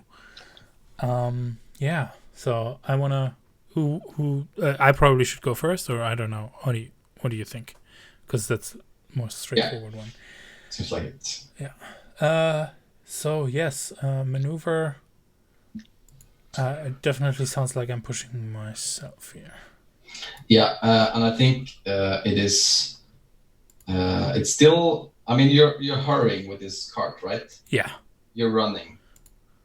I almost think like this is actually desperate because you're running with. Sure. I mean, with explosive on. Yes. On the... I'd say it was desperate if he was being chased. I'd say it's just risky if he's not being chased at the moment. I mean, is it flat here? Okay, risky. It's over. Is it rough ground with like? Well, I think you're going around trees, right? You gotta Well, like. I'm trying to get like to kind the of tree run a line. slalom. No. Okay. Like because okay. we're coming out of the camp. Tree line is safety. That's my goal. Like the first route I hit, I'm like, yes. Okay, sure. Risky then. A standard effect. You just do it. You get there if you succeed. I only need that one. Anyways. Okay. Yeah, pushing myself for 1 die. Here we go. Yes. Oh, well, Rookie for MVP, man.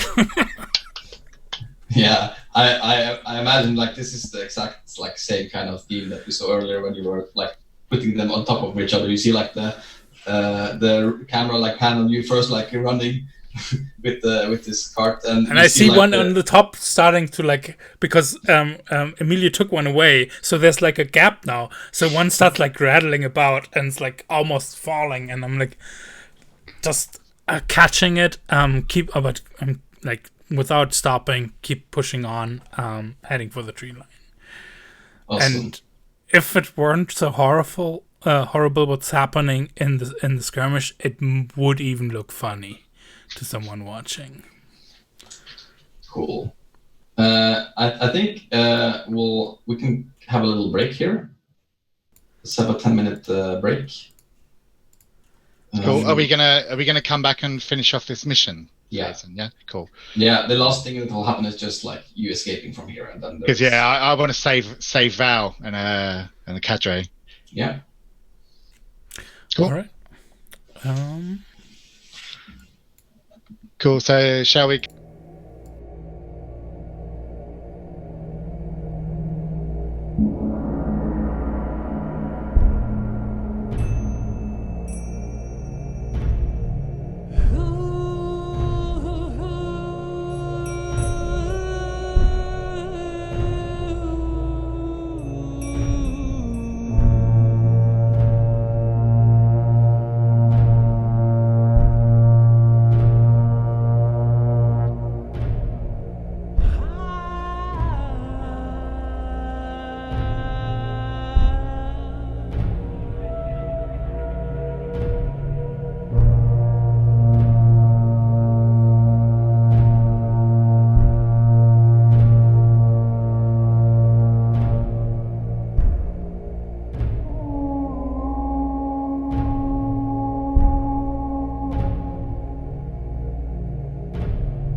welcome back. We're just about to see if we can have our daring Shattered Alliance stay unshattered, I guess, in escaping this precarious situation. We're just about to see if we have now gotten the black shot out of the way, but our rookies, together with the heavy Valentina, is surrounded by rotters, while our chosen, the horned one, is fighting a big monstrosity with sewn together by different corpses with a hook for a hand. We were just before the breaks seeing our medic Emilio rushing towards this situation with some black shots. Mm-hmm. Yeah. So I'd like a kind of like a flashback scene here, if I can, to like, you know, weeks ago, even maybe like before the Battle of Ettenmark field, and it's Emilio kind of like in his he's like in his little tent where he's got this kind of makeshift kind of like alchemy lab kind of set up, you know. He's got like a few vials and a few things, and he's sitting there like with the light of a candle, and he's got like this tiny little bit of black shot, like in a little powder on a bit of paper, and he's taking like a tiny amount and then mixing it with like a pipette of oil, and he's like, now if I get the ratios just right, the oil will make the black shot volatile but stable at the same time, and will only ignite with the right pyrokinetic charge. Now let's see if I can get the ratio exactly right. And basically what I'm going to do, as he's running towards like the rotters like surrounding his troop, he's going to like unscrew like the jar of this jar of black shot and pull the oil that he's got in his flask and go, yeah, let's get the ratio just right, and like dump the oil like into the jar of black shot, and basically making a big fucking black shot like napalm bomb. Very awesome. So I'm not as the GM here. Of course, I shouldn't really say which skill you're using, but you know, I'm a very big fan of research roles. I was planning that was going to be a research. Yeah. I'm going to heart that all the way. And now we established there is possibly black shot napalm. So yeah. Mm-hmm. Yeah. I mean, mechanically, you kind of buy yourself that with that flashback, which usually costs stress too. Yeah. How does that work then? I've not even read about flashbacks. How do they work? Well, I think this makes more sense if this is just like a zero stress flashback, and you see if this is a successful thing or not. I'm going to give you extra potency if it is. Mm-hmm. So how flashbacks work is you can just say, I want to flashback. Yeah. And then, like you did, you describe what happens, and then Mikael gets to decide how costly it is. Like, if it's something super obvious that you would have done, Mikael can say, it's 0 stress cost. If it's something like, oh, yeah, no, I planted a weapon in that house days before we went there, that's like a 1 stress. And if it's something very far out there, it's like a 2 stress thing. Yeah. In most cases, it will just happen with the use of stress, but here it seems so cool, and you have research, so I thought it's more cool. Yeah, so how much stress do I take for this? I think you take 0 stress. I mean, this sounds like something you would do, and it's also dependent on the role, so I'm not going to give a double cost. I would argue that running towards my squad being massacred whilst trying to get the ratio just right in a very highly volatile explosive substance, that's pretty stressful. Can I take 1 stress? We'll get back to that, but that's not the flashback. That's having this concoction. Okay, cool. I get it. Yeah, cool. So I do that. So like, don't you worry. I'll give. That's not going to be. So I tip in what I eyeball and think is like the right ratio, because I found the ratio of like 2.6 to 1 of oil and black shot is just perfect. It will make it inert until it gets a kinetic, like, incendiary spark, and then it will fucking explode like napalm. So I get that amount. Is this the research roll? Yeah. Cool. I'm pushing myself here for an extra die. Definitely. So I roll research. So what is my? So I think. What is the position and the effect here? I think it's control standard. You're doing this in your lab at home. Yeah.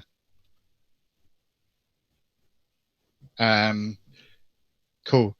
Could I change that to risky and great? Sure. You want to? Yeah, sure. I'll give you an extra potency for that, so you'll get level 3 potency. Okay. Cool. Risky and great. And I'm pushing myself for 1 die, and then roll. Boo! A 6. Awesome. Describe to me how you like put this exact amount while you're running. I think you just well, actually, I'm just gonna stop this for a little bit and like get this sense of what the rest of you want to do as well, because this is probably going to be the final thing, and I want to give you all like a chance to contribute. Yeah. Well, my idea here was to get this bomb ready and then literally chuck it, right up in the air over the top of this skirmish, and then shout to Cadre, "Hit the black shot!" and get him to like ignite it with his gun. I was so hoping that's where we were going with that. Cool. It seems like maybe our heavy should reserve their action to resist the consequences on these poor rookies under this mayhem. I don't know. Cool. I think I would shout like, "Hit the black shot," and then to Val I'd be like, "Take cover! Black shot incoming!" Yeah, I was wondering if I could try and maneuver first if he's yelling. I would very much like to cool guy run away from the explosion and not look behind me. Yeah, awesome.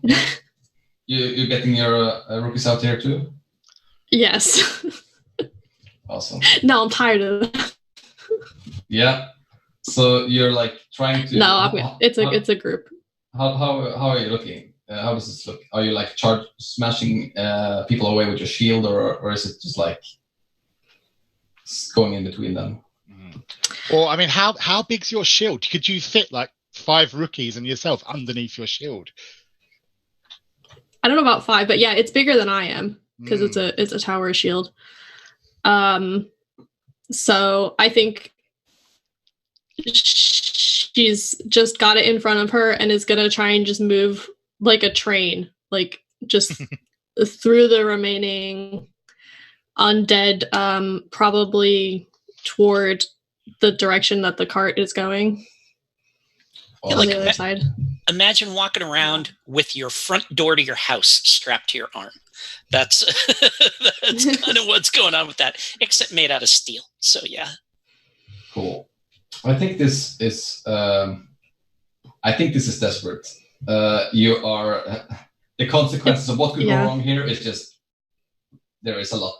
But I think it's standard effect. Like if you do it, you get away. Okay. Are you pushing yourself for an extra die, or? Okay. I think actually I can give you a devil's bargain here. I'll give you an extra die for 2 corruption. You're gonna be like in the middle of this like explosion of undead wile and guts, and it's going to affect you. Okay, let me just. Can I ask a question about corruption, please? Like, what kind of relevance is 2 corruption? Like, is it like when you get 10, you turn into a monster or something, or what's the deal? You get 1 like there's like several levels of them, but you get 1. You get signs of corruption. 1 is not so serious, but you can get. I think it's 4, and then you're like basically turn. And I don't remember that. Oh, I see here. Yeah, there's 6 boxes of corruption, 6, and then that turns into 1 blight, I think, when you get 6. Yeah, and you can get 4 blight. Yeah, and when you get 4 blight, you're an undead. Yeah, you're character is done, and you can't like reverse it in any way, as other than if you do like a long-term project, you try to do it or something like that. Okay, cool. Okay. You want to take it? Well, I'm trying to think. I have my reliquary with me. So that can get rid of one and then you can resist. corruption. Yeah, you get an extra die to resist as well. Okay, and then But I think as for the devil's bargain here, I'm going to say that you won't be able to do it in this situation because you're busy charging through with saving your rookies. So like basically you get the 2 corruption for an extra die. Okay. It's a very expensive die, Valentina. Yeah. You can also push yourself for an extra die, 2 stress. So I have 2 stress left. Well, you don't go over until the one that is more than. Okay. Maybe the corruption isn't too bad then if your stress is pretty filled out. But is this like the last roll I'll be doing? I mean, if you succeed. Yeah. That's what I was thinking. I think it's when it's full, it's trauma. No? Yeah. No, it's when it tips over. It's different from blades. Okay, good. Thank you. Yeah, I think that was mentioned in the actual play. Yeah. Possibly. It's on the 7th. Okay. So. Corruption or stress? Stress or corruption? I know. It's a devil's bargain.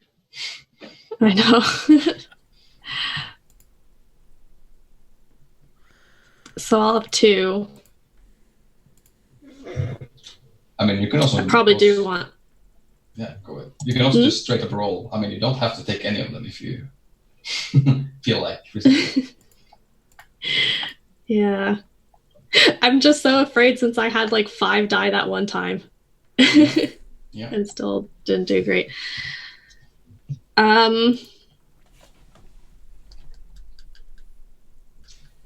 think I will take the corruption. Yeah, I like that. Cool. So, okay. Extra die for you. Is anyone assisting? I mean, you're all busy, kind of. You're busy, yeah. Yeah. You're trying to do something else in the meantime. I mean, I guess I was just thinking that, like, all of these, what everyone is doing is literally assisting me. The rookies? Like, the whole, or to get away, I guess. Yeah, but it's the mechanical question if someone spends a stress for an assist. I mean, it can be that. I'm fine with that. You can. It's a good trick of Blades in Dark that you can do the most coolest things when you assist, because then you have no risk of failure. So I'm actually fine with that if the rest of the players are okay with that. Then this will be the last roll if. Yeah. So I mean, if I take a stress, I can assist. Yeah, is that true? Mm-hmm. Yeah. So I think I literally scream like the loudest I've ever screamed, just like incoming. Like that. Awesome. So I'm gonna roll for our poor rookies.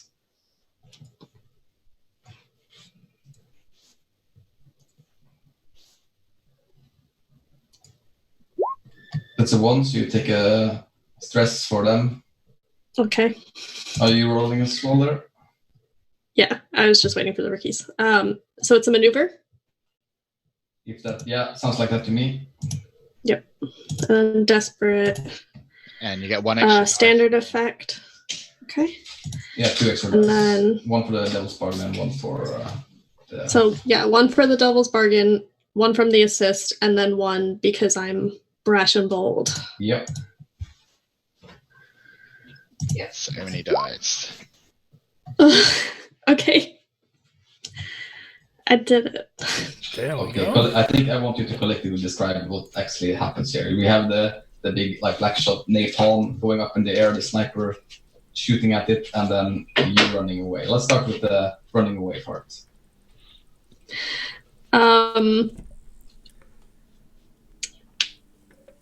Yeah, so I think she's kind of very much in the zone and is just trying to like juggle stomping undead and watching all these rookies and keeping an eye on the chosen and looking back to the other side of the field to see if the other people have gotten away. And then hears that yell from Emilio and kind of like rack focus like back into the world, and she looks up and sees like slow motion the bomb coming, and looks around to the rookies and is like, go. So how does this look when with this explosion, Paul? Because we get a shot from the sniper here. Yeah. You how do you look when you fire it? I'm like right at the, it's kind of coming through the air, and I am saying, said the handsome cabin boy, and then I, pull the trigger, and hopefully we get a big kaboom, an earth-shattering kaboom. I mean, this is just like shooting a duck, really, isn't it? Like a duck in flight. Yeah. Oh yeah. Easy. Yeah. What does that big kaboom look like? Oh, do I not even need to roll? Is that just? Oh, I'm just helping out. There we go. I, you know what? Like all I do is point and click. I honestly don't know what's going to happen. Like, I'm kind of like, well, this should be interesting. I'm thinking to myself as I pull the trigger and the gun kicks like it does. And I think I expect that it's going to be like there's going to be like a poof, and some stuff is going to fall down or something like that. Yeah, I think we need our crazy scientists here to explain. Yes, yeah. What exactly does this ratio cause to happen when it receives a sufficient kinetic charge? Yeah, it like the jar kind of like shatters, and the kinetic kind of like incendiary charge, like of the bullet, it sparks the oil, and the oil kind of sparks the black shot. And then it basically, there's this little tiny kind of like crackle of kind of like green light, and then it explodes like the biggest like July the 4th like green firework you've like ever seen in your life. Boom, like that. And it just, yeah, you get these green like tendrils of like this black shot just like whoosh, sparkling kind of like through the air and catching in the oil, and it's basically black shot in the oil. It's basically like a napalm firework bomb that sort of spreads in the air and just drops down into all these undead. Is the entire field now lit in green? Yeah, it's like this big green like sort of burning firework just like falling through the sky. Like, you can see this, you'll be able to see this from like miles around. It's fucking huge. Like, oh. And I think we see. Is it hot? Is it hot? Yeah. Oh, yeah. I mean, or does it burn cold or something like that? Yeah, no, Blackshot burns hot. Yeah, really, really hot. And I think that's where I pass out and fall out of the tree. Oh no. I think we see from the tree line. Because technically when I took that trauma that's supposed to take me out of the scene, I think is actually how trauma works. But like, someone's going to have to haul me out of there for sure. Yeah. Because I'm done. We see from the tree line that Alexei is grabbing something that they've got around their neck and just whispering, Holy Sister of the Seven Heavens, and kisses it. And something drops out of the tree next to them. Oh, I'd love it if he landed in the wagon, just like donk like that. Yeah, awesome. I think that's like you see the last thing you see in this, like before we have the cutscene, is that behind you when the sniper falls out of the tree, you see like this like little girl again looking over you. You see like there's some of these like shot napalm dripping from her face, and she looks like, oh, I think you have to carry him back.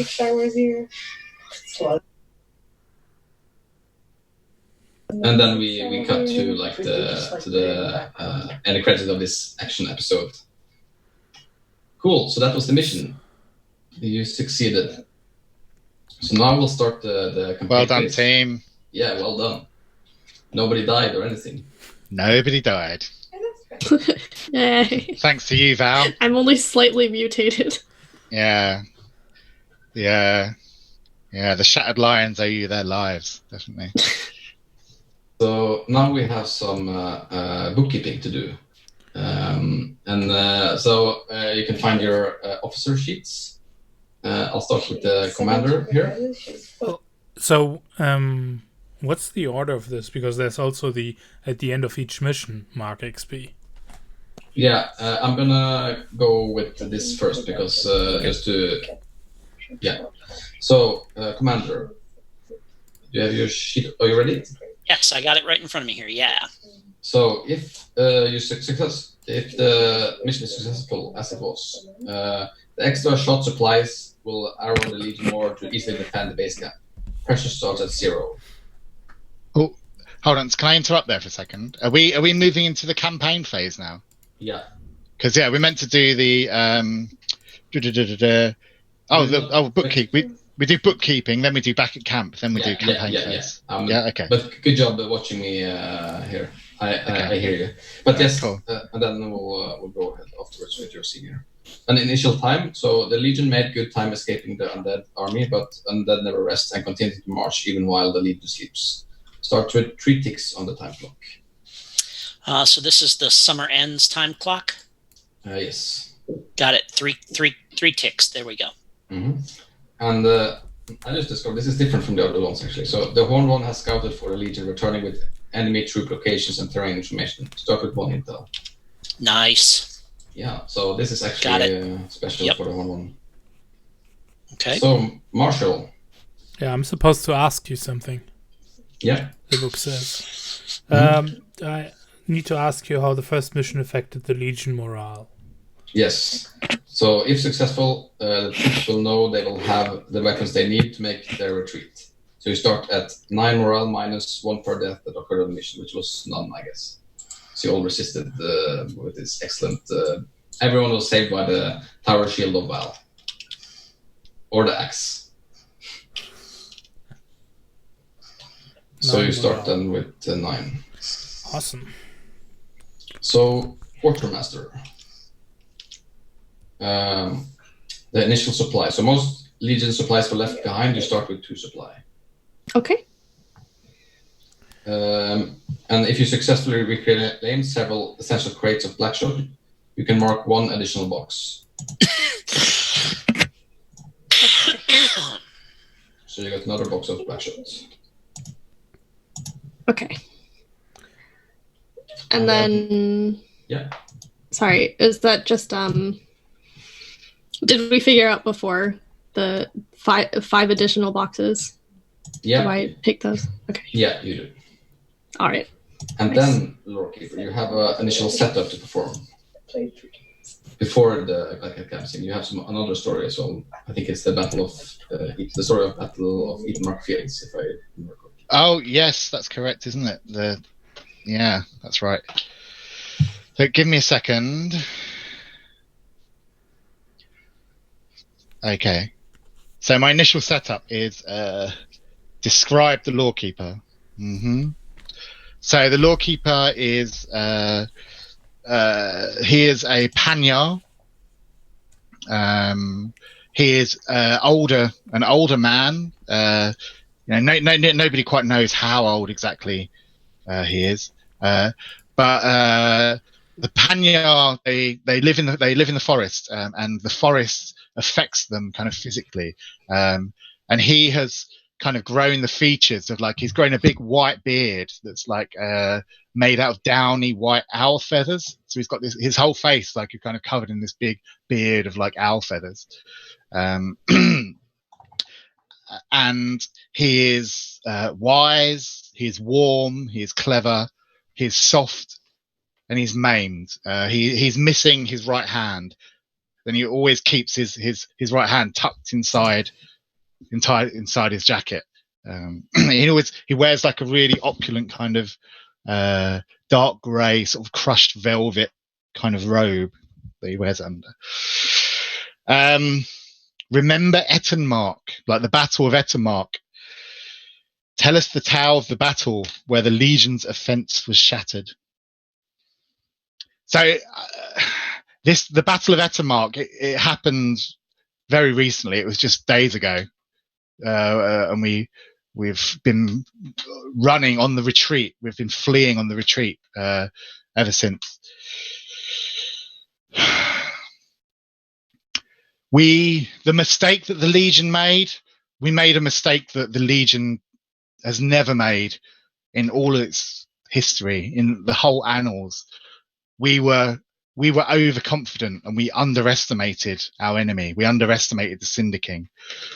When we arrived, we were faced with a force of the Cinder King's army, which our commander reckoned was equal to ours, reckoned we could take them one-on-one, blade against blade. But we were overconfident because that force that when we charged into battle, that was not their main force. That was a decoy. And as blade clashed against blade, and undead met legionnaire, our hearts sunk as from either side of Ettenmark Ridge, two forces of broken. What broken do we have with us, Mikhail? What broken do we have against us? Blighter and Render. Yeah. On the northern ridge, Blighter's troops. On the southern ridge, Render's troops. They came down in a pincer action. We were being attacked on 3 fronts. We were decimated. Many, many legionnaires died that day, including our long-standing commander, who was slaughtered by the Cinder King himself.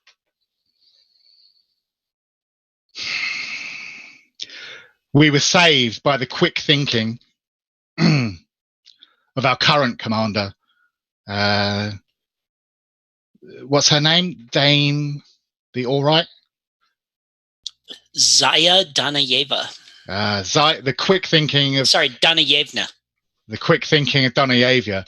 She called the retreat. She rallied the troops she held the rear guard and fought valiantly, allowing and giving the rest of the Legion enough time to retreat and escape.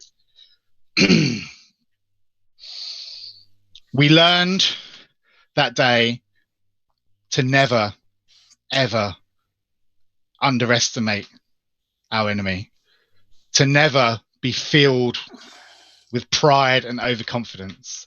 But the one lesson we learned, more important than ever, is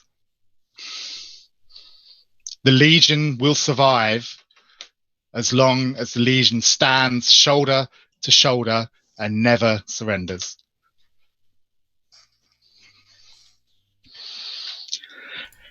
And my other initial setup is the Legion values.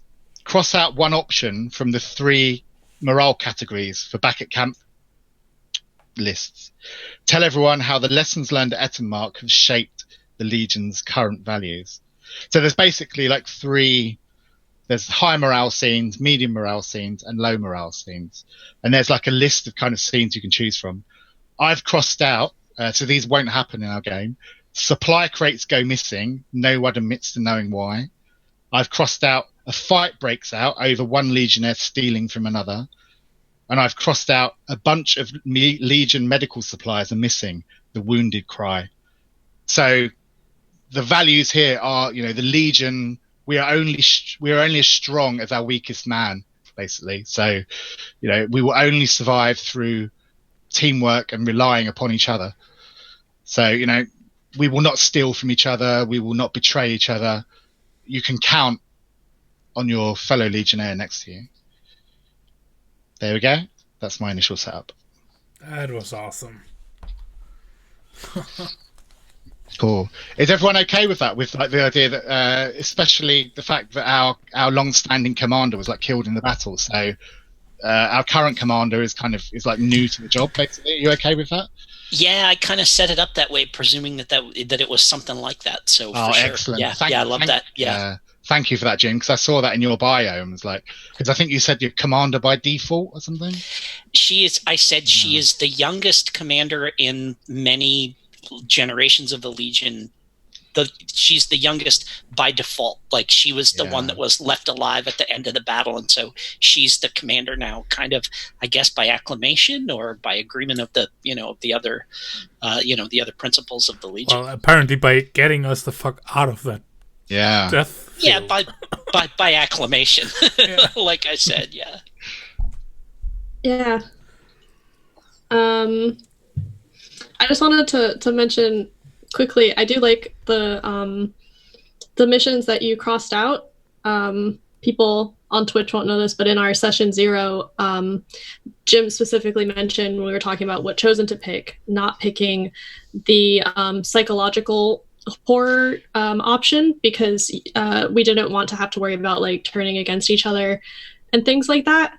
So just wanted to yeah, that's say, great. like, Thank you. Very, very sensitive, cooperative team play on your part. Yeah, cool. That's what I thought. I thought like to cross out those things. Yeah. I mean, and it's not like there's going to be none of it at all, but to not have it be the focus of what's going on, like a major concern, is something that I really I appreciate. Yeah, just wanted to let you know that I see it and I enjoy it. And I also was wondering, what is the former commander's name? Ooh. I think they were Panya, definitely. Almost. That's why we got the horned one looking out for us. Yeah, that's why we got the horned one looking after us. So, can anyone come up with like a cool kind of Panya name? The Marshal, maybe? Yeah, I can. Keeper of names. Got to start practicing coming up with names, Marshall. There's got to be a site that generates these things on the fly somewhere. Somebody must have done that by now. Yeah.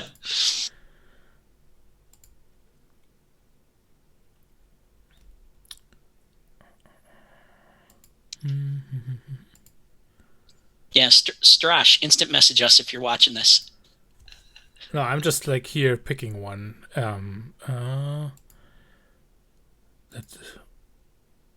Because Panyard are the ones with those. Here we go. Strange names. I've got the book wide open. Why don't we just take the first recommended names? Amber Charging Blaze. That sounds pretty. Yeah. So Commander Blaze, Amber Charging Blaze. I will enter that into the annuals.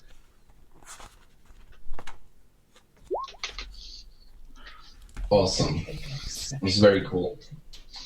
So, yeah, the next thing that happened is also you're back at camp scene.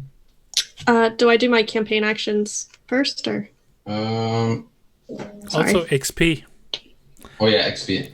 You can do XP first. It's the Marshal's duty to remind everyone that we need to do XP. So. Yeah, we do XP first, then we do back at camp scene, and then we go into campaign phase. That's right. So, how does XP work? I mean, I can step you through it. Cool.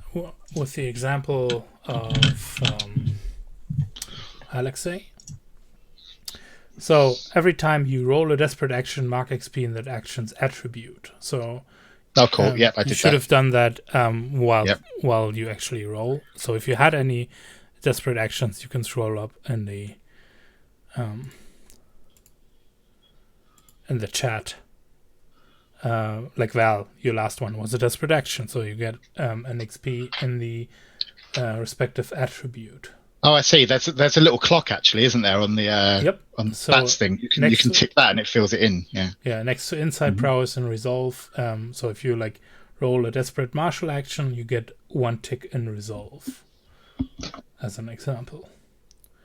Now the next XP you can, if I'm not wrong, if it's like you can divvy up either into those clocks on the side for your attributes, or in your special ability clock.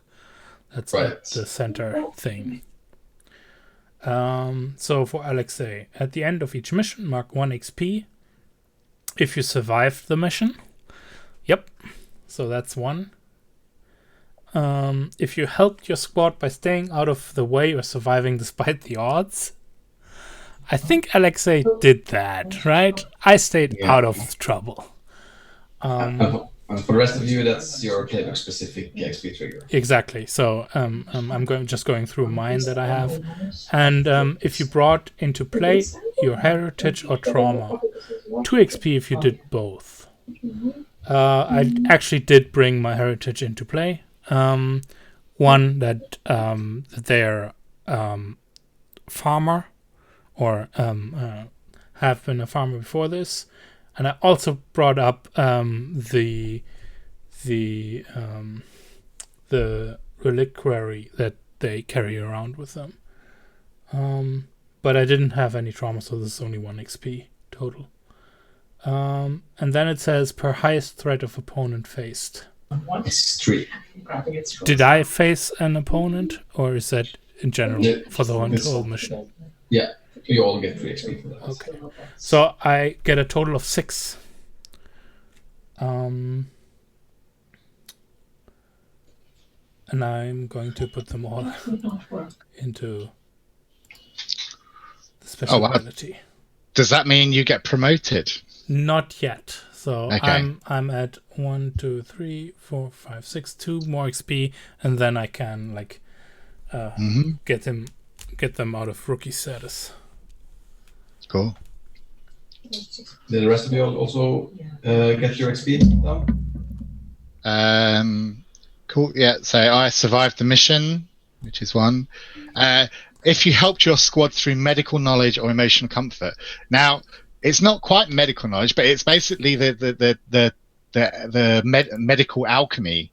Like, I think that's. I mean, you're the one who is in dates. You're the one who decides. But I would say, yay vote from me. Yeah, I didn't bring in my heritage, which is connected and vengeful. I don't think I shown that. And then 3 for the fates. That's 4. 1. I mean, you kind of brought in your background though, with like the same like concoction thing that you're. Yeah. Okay, cool. I did show that. Yeah, I showed the background. Yeah, the heritage, like the background, the medical student thing. Yeah, I did show that. Yeah. Cool. So I get 5 XP. No, 6 actually. Yeah. Including the desperate roll. Yeah. Yeah. If you finished before search. You got your XP there, Joe? I'm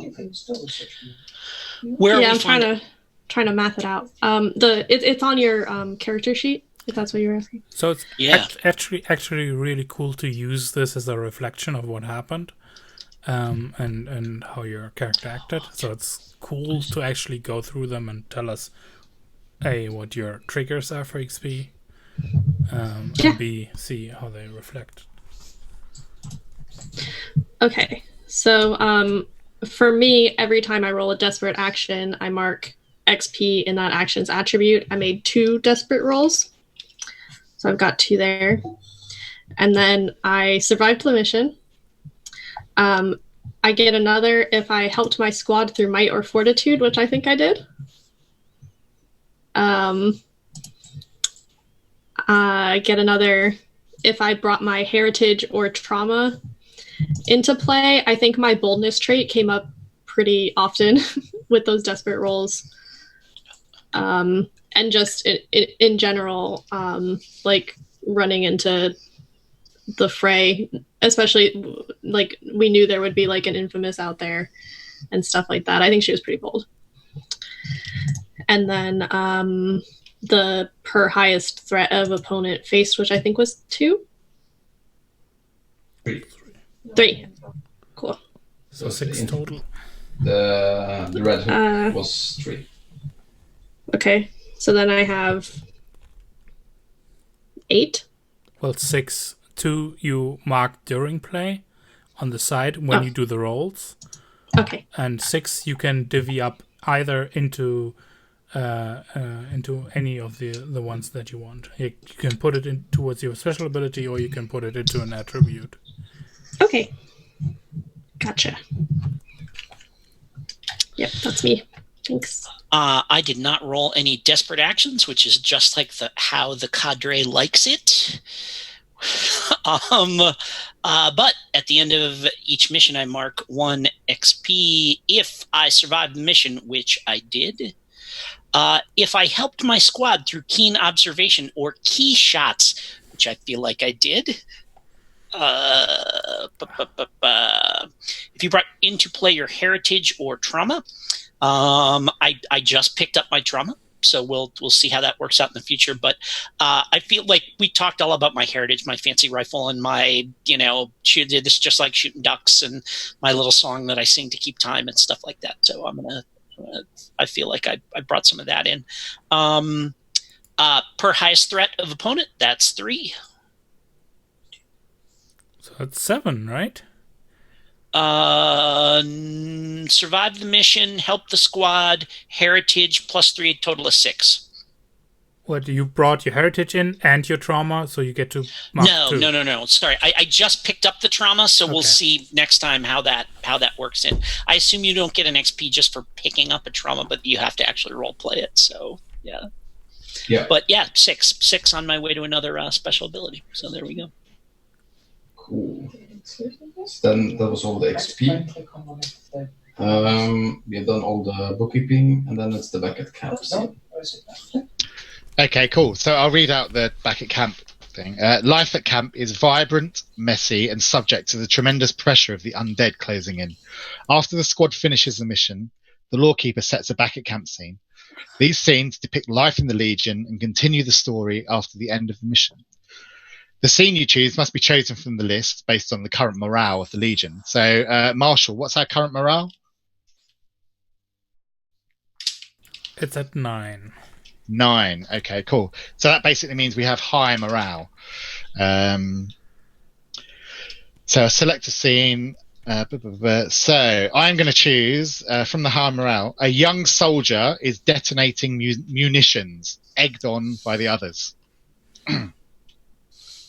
So it says, frame and play the scene. Explain the idea of the scene to the table and ask people to take on specific parts during a scene.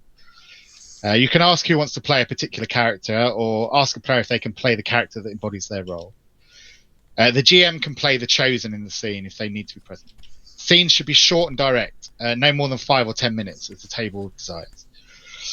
Try to select scenes that incorporate the themes of the game. Something from recently completed missions can serve as inspiration. Perhaps the themes of the broken that you keep running into can be worked into the scene. So yeah, I like the idea. It's like, we're back at camp. We've pulled in. There's the big the wagon of all the black shot is kind of being unloaded into the quartermaster's tent. And like on the other side of the camp, we've got the Shattered Lions there, the rookie squadron, and that's including like Alexei, and Alexei is he's got like a musket, and Cadre the sniper is kind of like teaching him like how to aim, and down the other end, you've got Emilio the medic, and Emilio is kind of like got these little tiny glass vials that he's putting like a little bit of black shot that he's still got in his pocket, and a little bit of the oil and he's lining these little glass vials up on like a fence, like a target practice. And he's like, "Yep, we're ready to go. Sort of fire away." Sorry, and also like obviously Val, like I'd like you to be there as well, kind of like.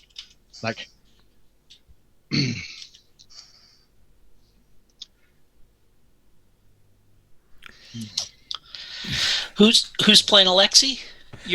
I can play. Yeah, everybody. Okay, yeah. Yeah, let's do everyone who played their characters, like in. Yeah, sure. Yeah. Okay. Yeah. So Alexei, they're they're kind of handling the rifle like it's a thing you throw at people more.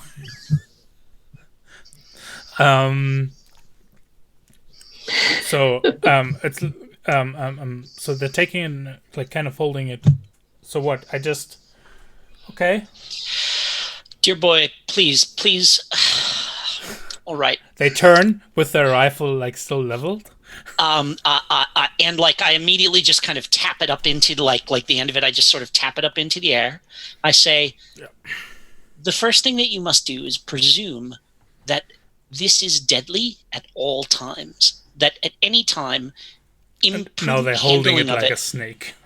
Imprudent handling of it may cause it to go off, and you wouldn't want to discharge a round irresponsibly now, lad. Please. And I walk up to him, and I and we're on the line, and there's some targets or whatever. Maybe we've set up some, just like some bottles or something like that down there, I kind of walk up behind him, and I put two hands gently on his shoulders, and I square him off, and I kind of just quick. Alexei uses them. Yeah. Okay. Oh, all right. Okay. So I just say then, my dear, and kind of come around behind Alexei, and kind of do the thing where you're holding it, and I tap your elbow up in the back. I kind of push it snug against your shoulder. I kind of slide your hand a little bit further down so that you've got a good grip. And I kind of put two hands gently on your shoulders, and I lean in very close to your ear, and I just whisper very quietly, "Now just squeeze." And yeah. Completely taken aback by the recoil. And I know that's gonna happen. Yeah. So my hands on your shoulders kind of once I see your knuckles start to twitch, I kind of put my hands down, and it keeps you from getting knocked over and the gun from just going out of your, the weapon from going just going flying, right? And I kind of chuckle, and I say, "That wasn't so bad, was it?" Yeah. Did I hit anything? And I think then the little tiny green firework of the black shot and the oil goes off in the distance. Yeah. Ah! And Alexei can hardly contain their excitement, but trying to remember, oh no, I need to respect this thing, so I'm stiff but eyes wide, pointing towards the fireworks, and I'm looking over to Val, and did you see that? Can you see that? Val golf claps. and I point to Val, and I say, "You better keep an eye on this one, or I'll be recruiting him myself, or I will be recruiting them myself." I think you probably should.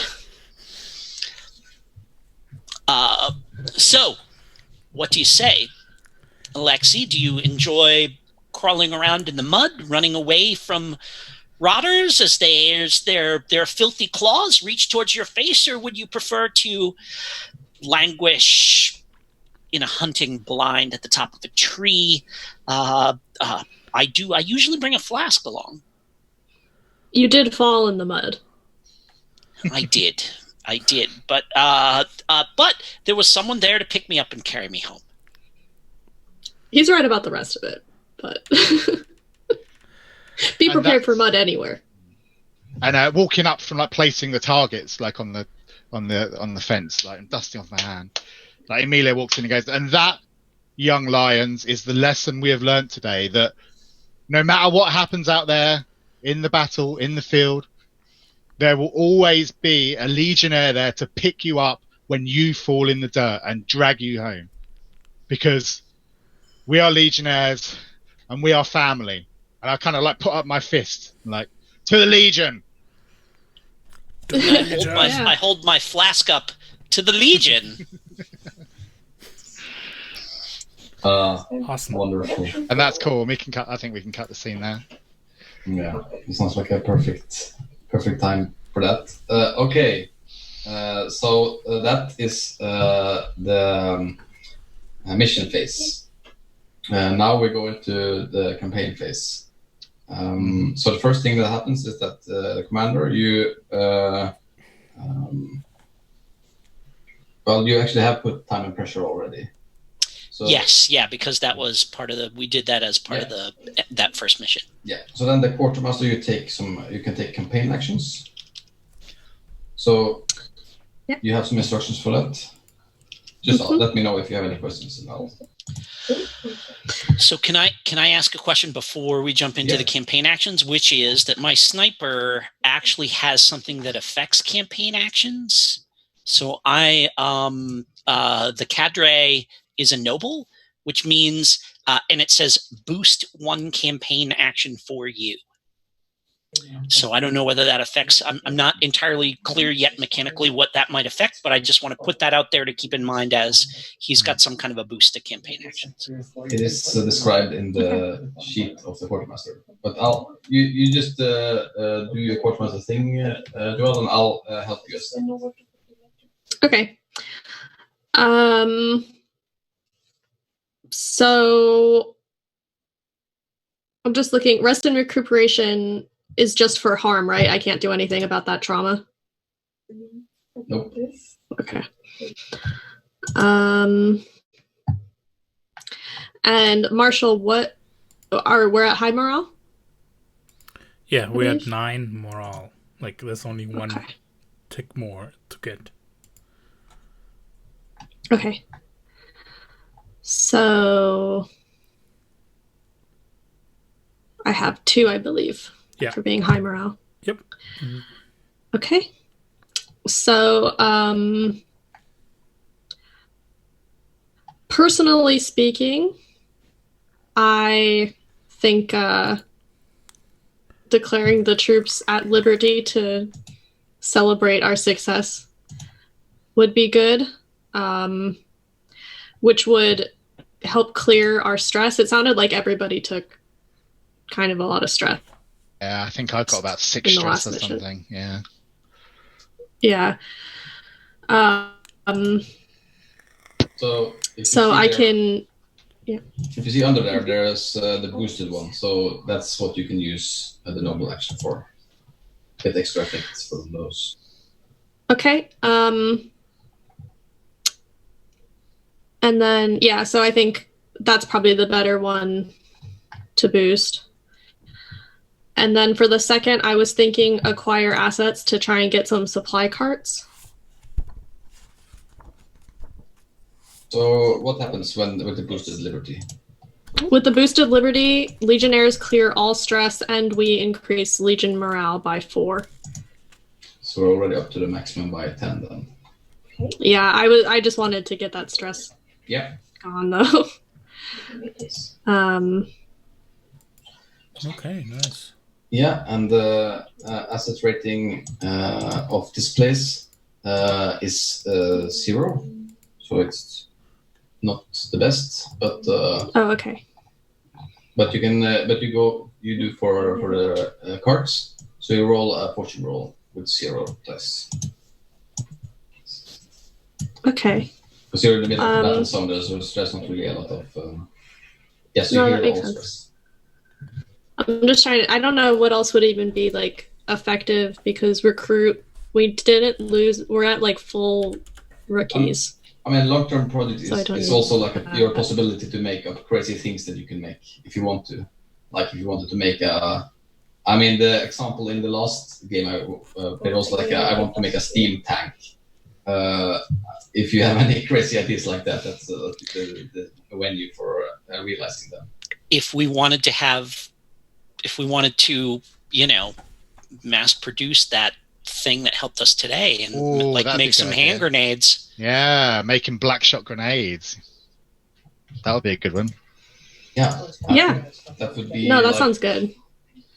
I think that's 6 o'clock. So you can add the clock on your sheet there, Okay. and then you can roll a die for how that works. Okay. So I pick a specialist to lead the project, and then they roll and kind of watch the clock. I think give them the supply possibly. Mm-hmm. Okay. So I think obviously our alchemist medic will be leading this one. Yeah, I'll take that definitely. So I'll add the clock. So did you say it was 6? Yes. Cool. There we go. I've added it to my character sheet. Black shot grenade, 6 o'clock. So that's a research roll probably then. Yep. So do I roll that now to do that? Yeah. Yeah. Okay. Cool. So roll a research. So it's just risky. Whatever. Is it? There's a fortune. Was it a fortune roll? Yeah. Okay. I see. Fortune roll, and then effect standard, bonus die none.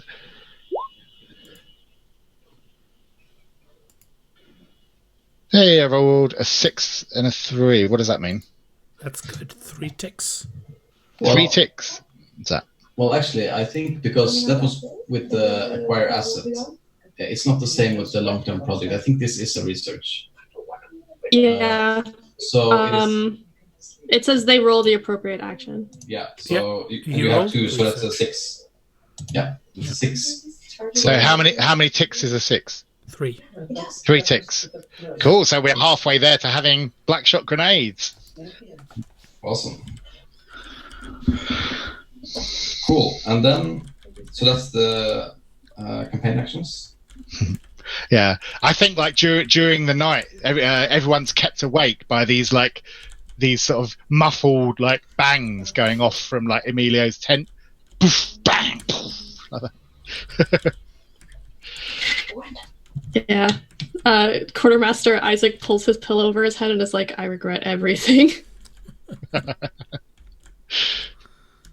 Awesome. And then we have the Legion advances. So you have to advance this time because you're on the way to the Western Front. So the commander, you advance. Cool. Well, give me just a sec here to pop open the commander sheet. Zaya.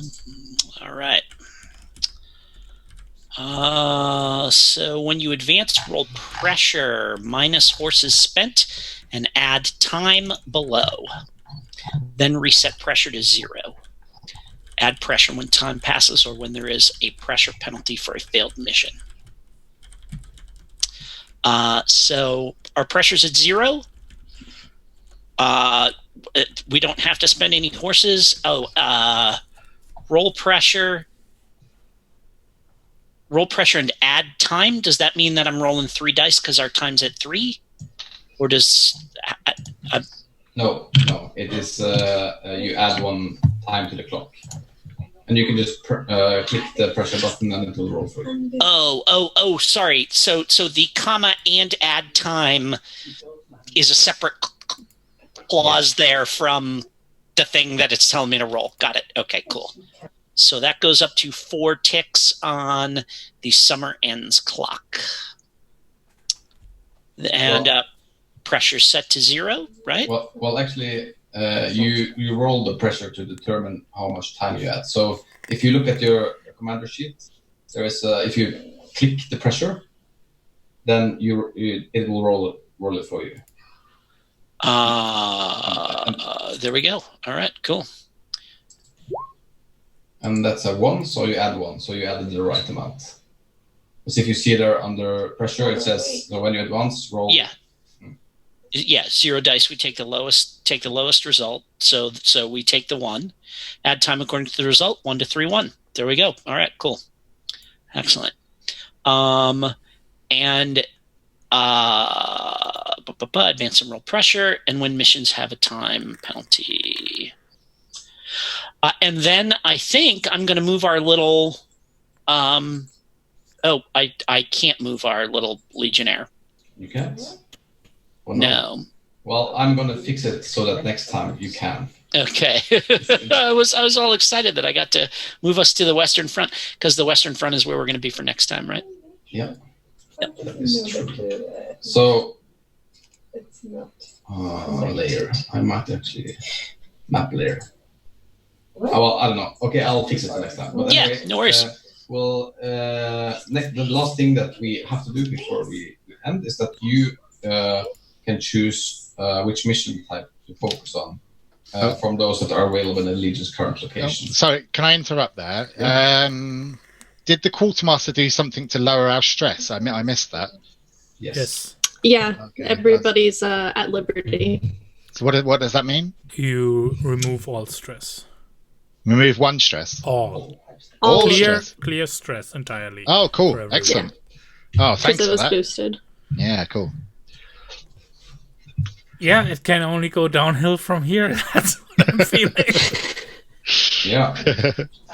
Still got that corruption, but How do we remove trauma? He said, suspecting he knew the answer. Not possible. Yeah, okay. Or only possible via long-term projects, but then you need to get the quartermaster to do that. Yes, yeah. oh, okay. Okay. No, I mean, Grenades are more important than me being haunted. That's fine. So the decision you have to make now. I would have considered it. Yeah, I mean, I think, I have, there's hope for this, maybe, until everyone gets trauma and we're like, no, this is a lost cause. Yep. So the last thing you need to do is to choose a mission focus. So this is basically improving the odds that you get this kind of mission for the next session. Also, you have 1 intel, so if you want, you can spend 1 intel to get a special mission. Oh, I'm going to spend the intel to get the special mission. Cool. So what I'm going to do until next time, I'm going to send you the special mission so you can choose which one you want. Sweet. I'm going to do it in the Discord so that everyone can see and have opinions about it. But of course, you are the commander. So Yeah, I mean, people are welcome to have whatever opinions they want. yeah, exactly. Cool.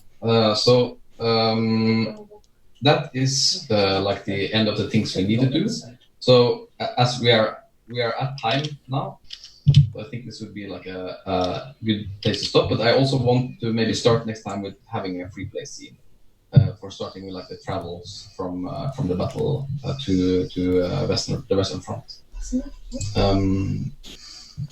Cool, and we can like talk a little bit about that until next session. What we want that to be. Cool. Cool. So ending, we can do like a small round. I'm gonna say first of all, start off with doing that. Thank you all for playing. This was exactly as good as I wanted it to be, and I'm super excited for that is 12 more missions at minimum to get. Well, I don't know. That's not exactly true, but like that amount of session life. Which is good because if not, we have talked about doing that amount. So I'm happy it is good and not bad. Which is of course very exciting. But I'm very excited about that. It was very nice to get started. Yeah. Thank you to everyone. That was an amazing game. I really enjoyed myself, and I can't wait to see what happens next to the Legion because we're all in this together. In the power set. Yeah. we're going to be back next Thursday. I'll tweet about it on my Twitter here up there, I think. Mika Tusva. And yeah, if you want to do some plugs too, Matthias, you can. Yeah. This was awesome. I love all the details that everyone's adding, and it will only get better. But it was also already explosive. Awesome. You can find me at MTHSBLGR on Twitter for anything that's happening. I don't have anything big to announce right now. Oh, one question. Maybe that's a plug, Mikhail. Mm-hmm. Who did the overlays? Oh yes, that's summer. Just a summer job. You should definitely, if you want cool overlays, go get them from her. They are great. Yeah, so plug there. I'll throw it over to Joelle. Yeah, I'm Joelle at DineJoelle on Twitter. I don't really have anything to plug except if you like D&D 5e, you can find my first adventure, A Place to Call Home, on DM's Guild. It's got everything you could want. It's got a dog. It has blueberry muffins, and it has doppelgangers. So wow, that sounds amazing. That's all I got going on. So, you want to go next, Jim? Yeah, so I'm Jim Crocker. If you've seen my face before, it's probably because I've been a retailer of role-playing games for going on about 20 years now. I own some brick-and-mortar stores, and these days I sell games at conventions all up and down the East Coast, and every now and then I'm going to miss one of these sessions because I've got some kind of thing where I'm going to be driving 8 hours to Ohio on a Thursday, or in talking to people at PAX or one of the PAXs or something like that. But you can find me online, Twitter at Jim Likes Games. I've got a website, jimlikesgames.com, just like it sounds. And I do a little podcast, a kind of semi-irregular podcast every couple of weeks. I put an episode out called Just Played, where I do a 20-minute or so recap of a game that I participated in as a player or a game master. And this is, I may actually talk about this because I'm really excited to be playing this. And I will see everybody next week at 1:30 Eastern Time. So I will end with an apology again for my tardiness. I was, like I said, I was all excited. Cool, I'm only be a couple minutes late, and apologies. And many thanks for your patience, and hopefully I was able to just roll right in without too much trauma. Luckily, in the first episode, the commander doesn't really do anything to set things up because the mission is the mission, and that's the mission you get. And but I'll be on point from here on. So thank you, everybody. And lastly, Paul, do you have any plugs? Well, no. I mean, apart from playing role-playing games, I don't really do anything with them. I do brew beer though. I'm the head brewer at a brewery called Orbit in London in the UK. So yeah, I'll plug my brewery. If you're ever in London, stop by Orbit Brewery in Camberwell, and maybe we can play some games together there, or at least buy you a beer. So it's like a brew pub and not something like you export that. If we went to a fancy place in Brooklyn, we could actually find your beer. Or we don't export. We sell beer. We have our own tap room, but we also sell our beer all across London. So you can find it in loads of pubs in London, but we don't export across the Atlantic, unfortunately. Yet. So yeah, get your ass over to London, and I'll buy you all a beer. So. Cool. Might be there next weekend. The quartermaster can be bribed. Awesome. And on that bombshell, I think we can say goodbye to our viewers. Thanks for see you next week. Watching. Yeah, see you.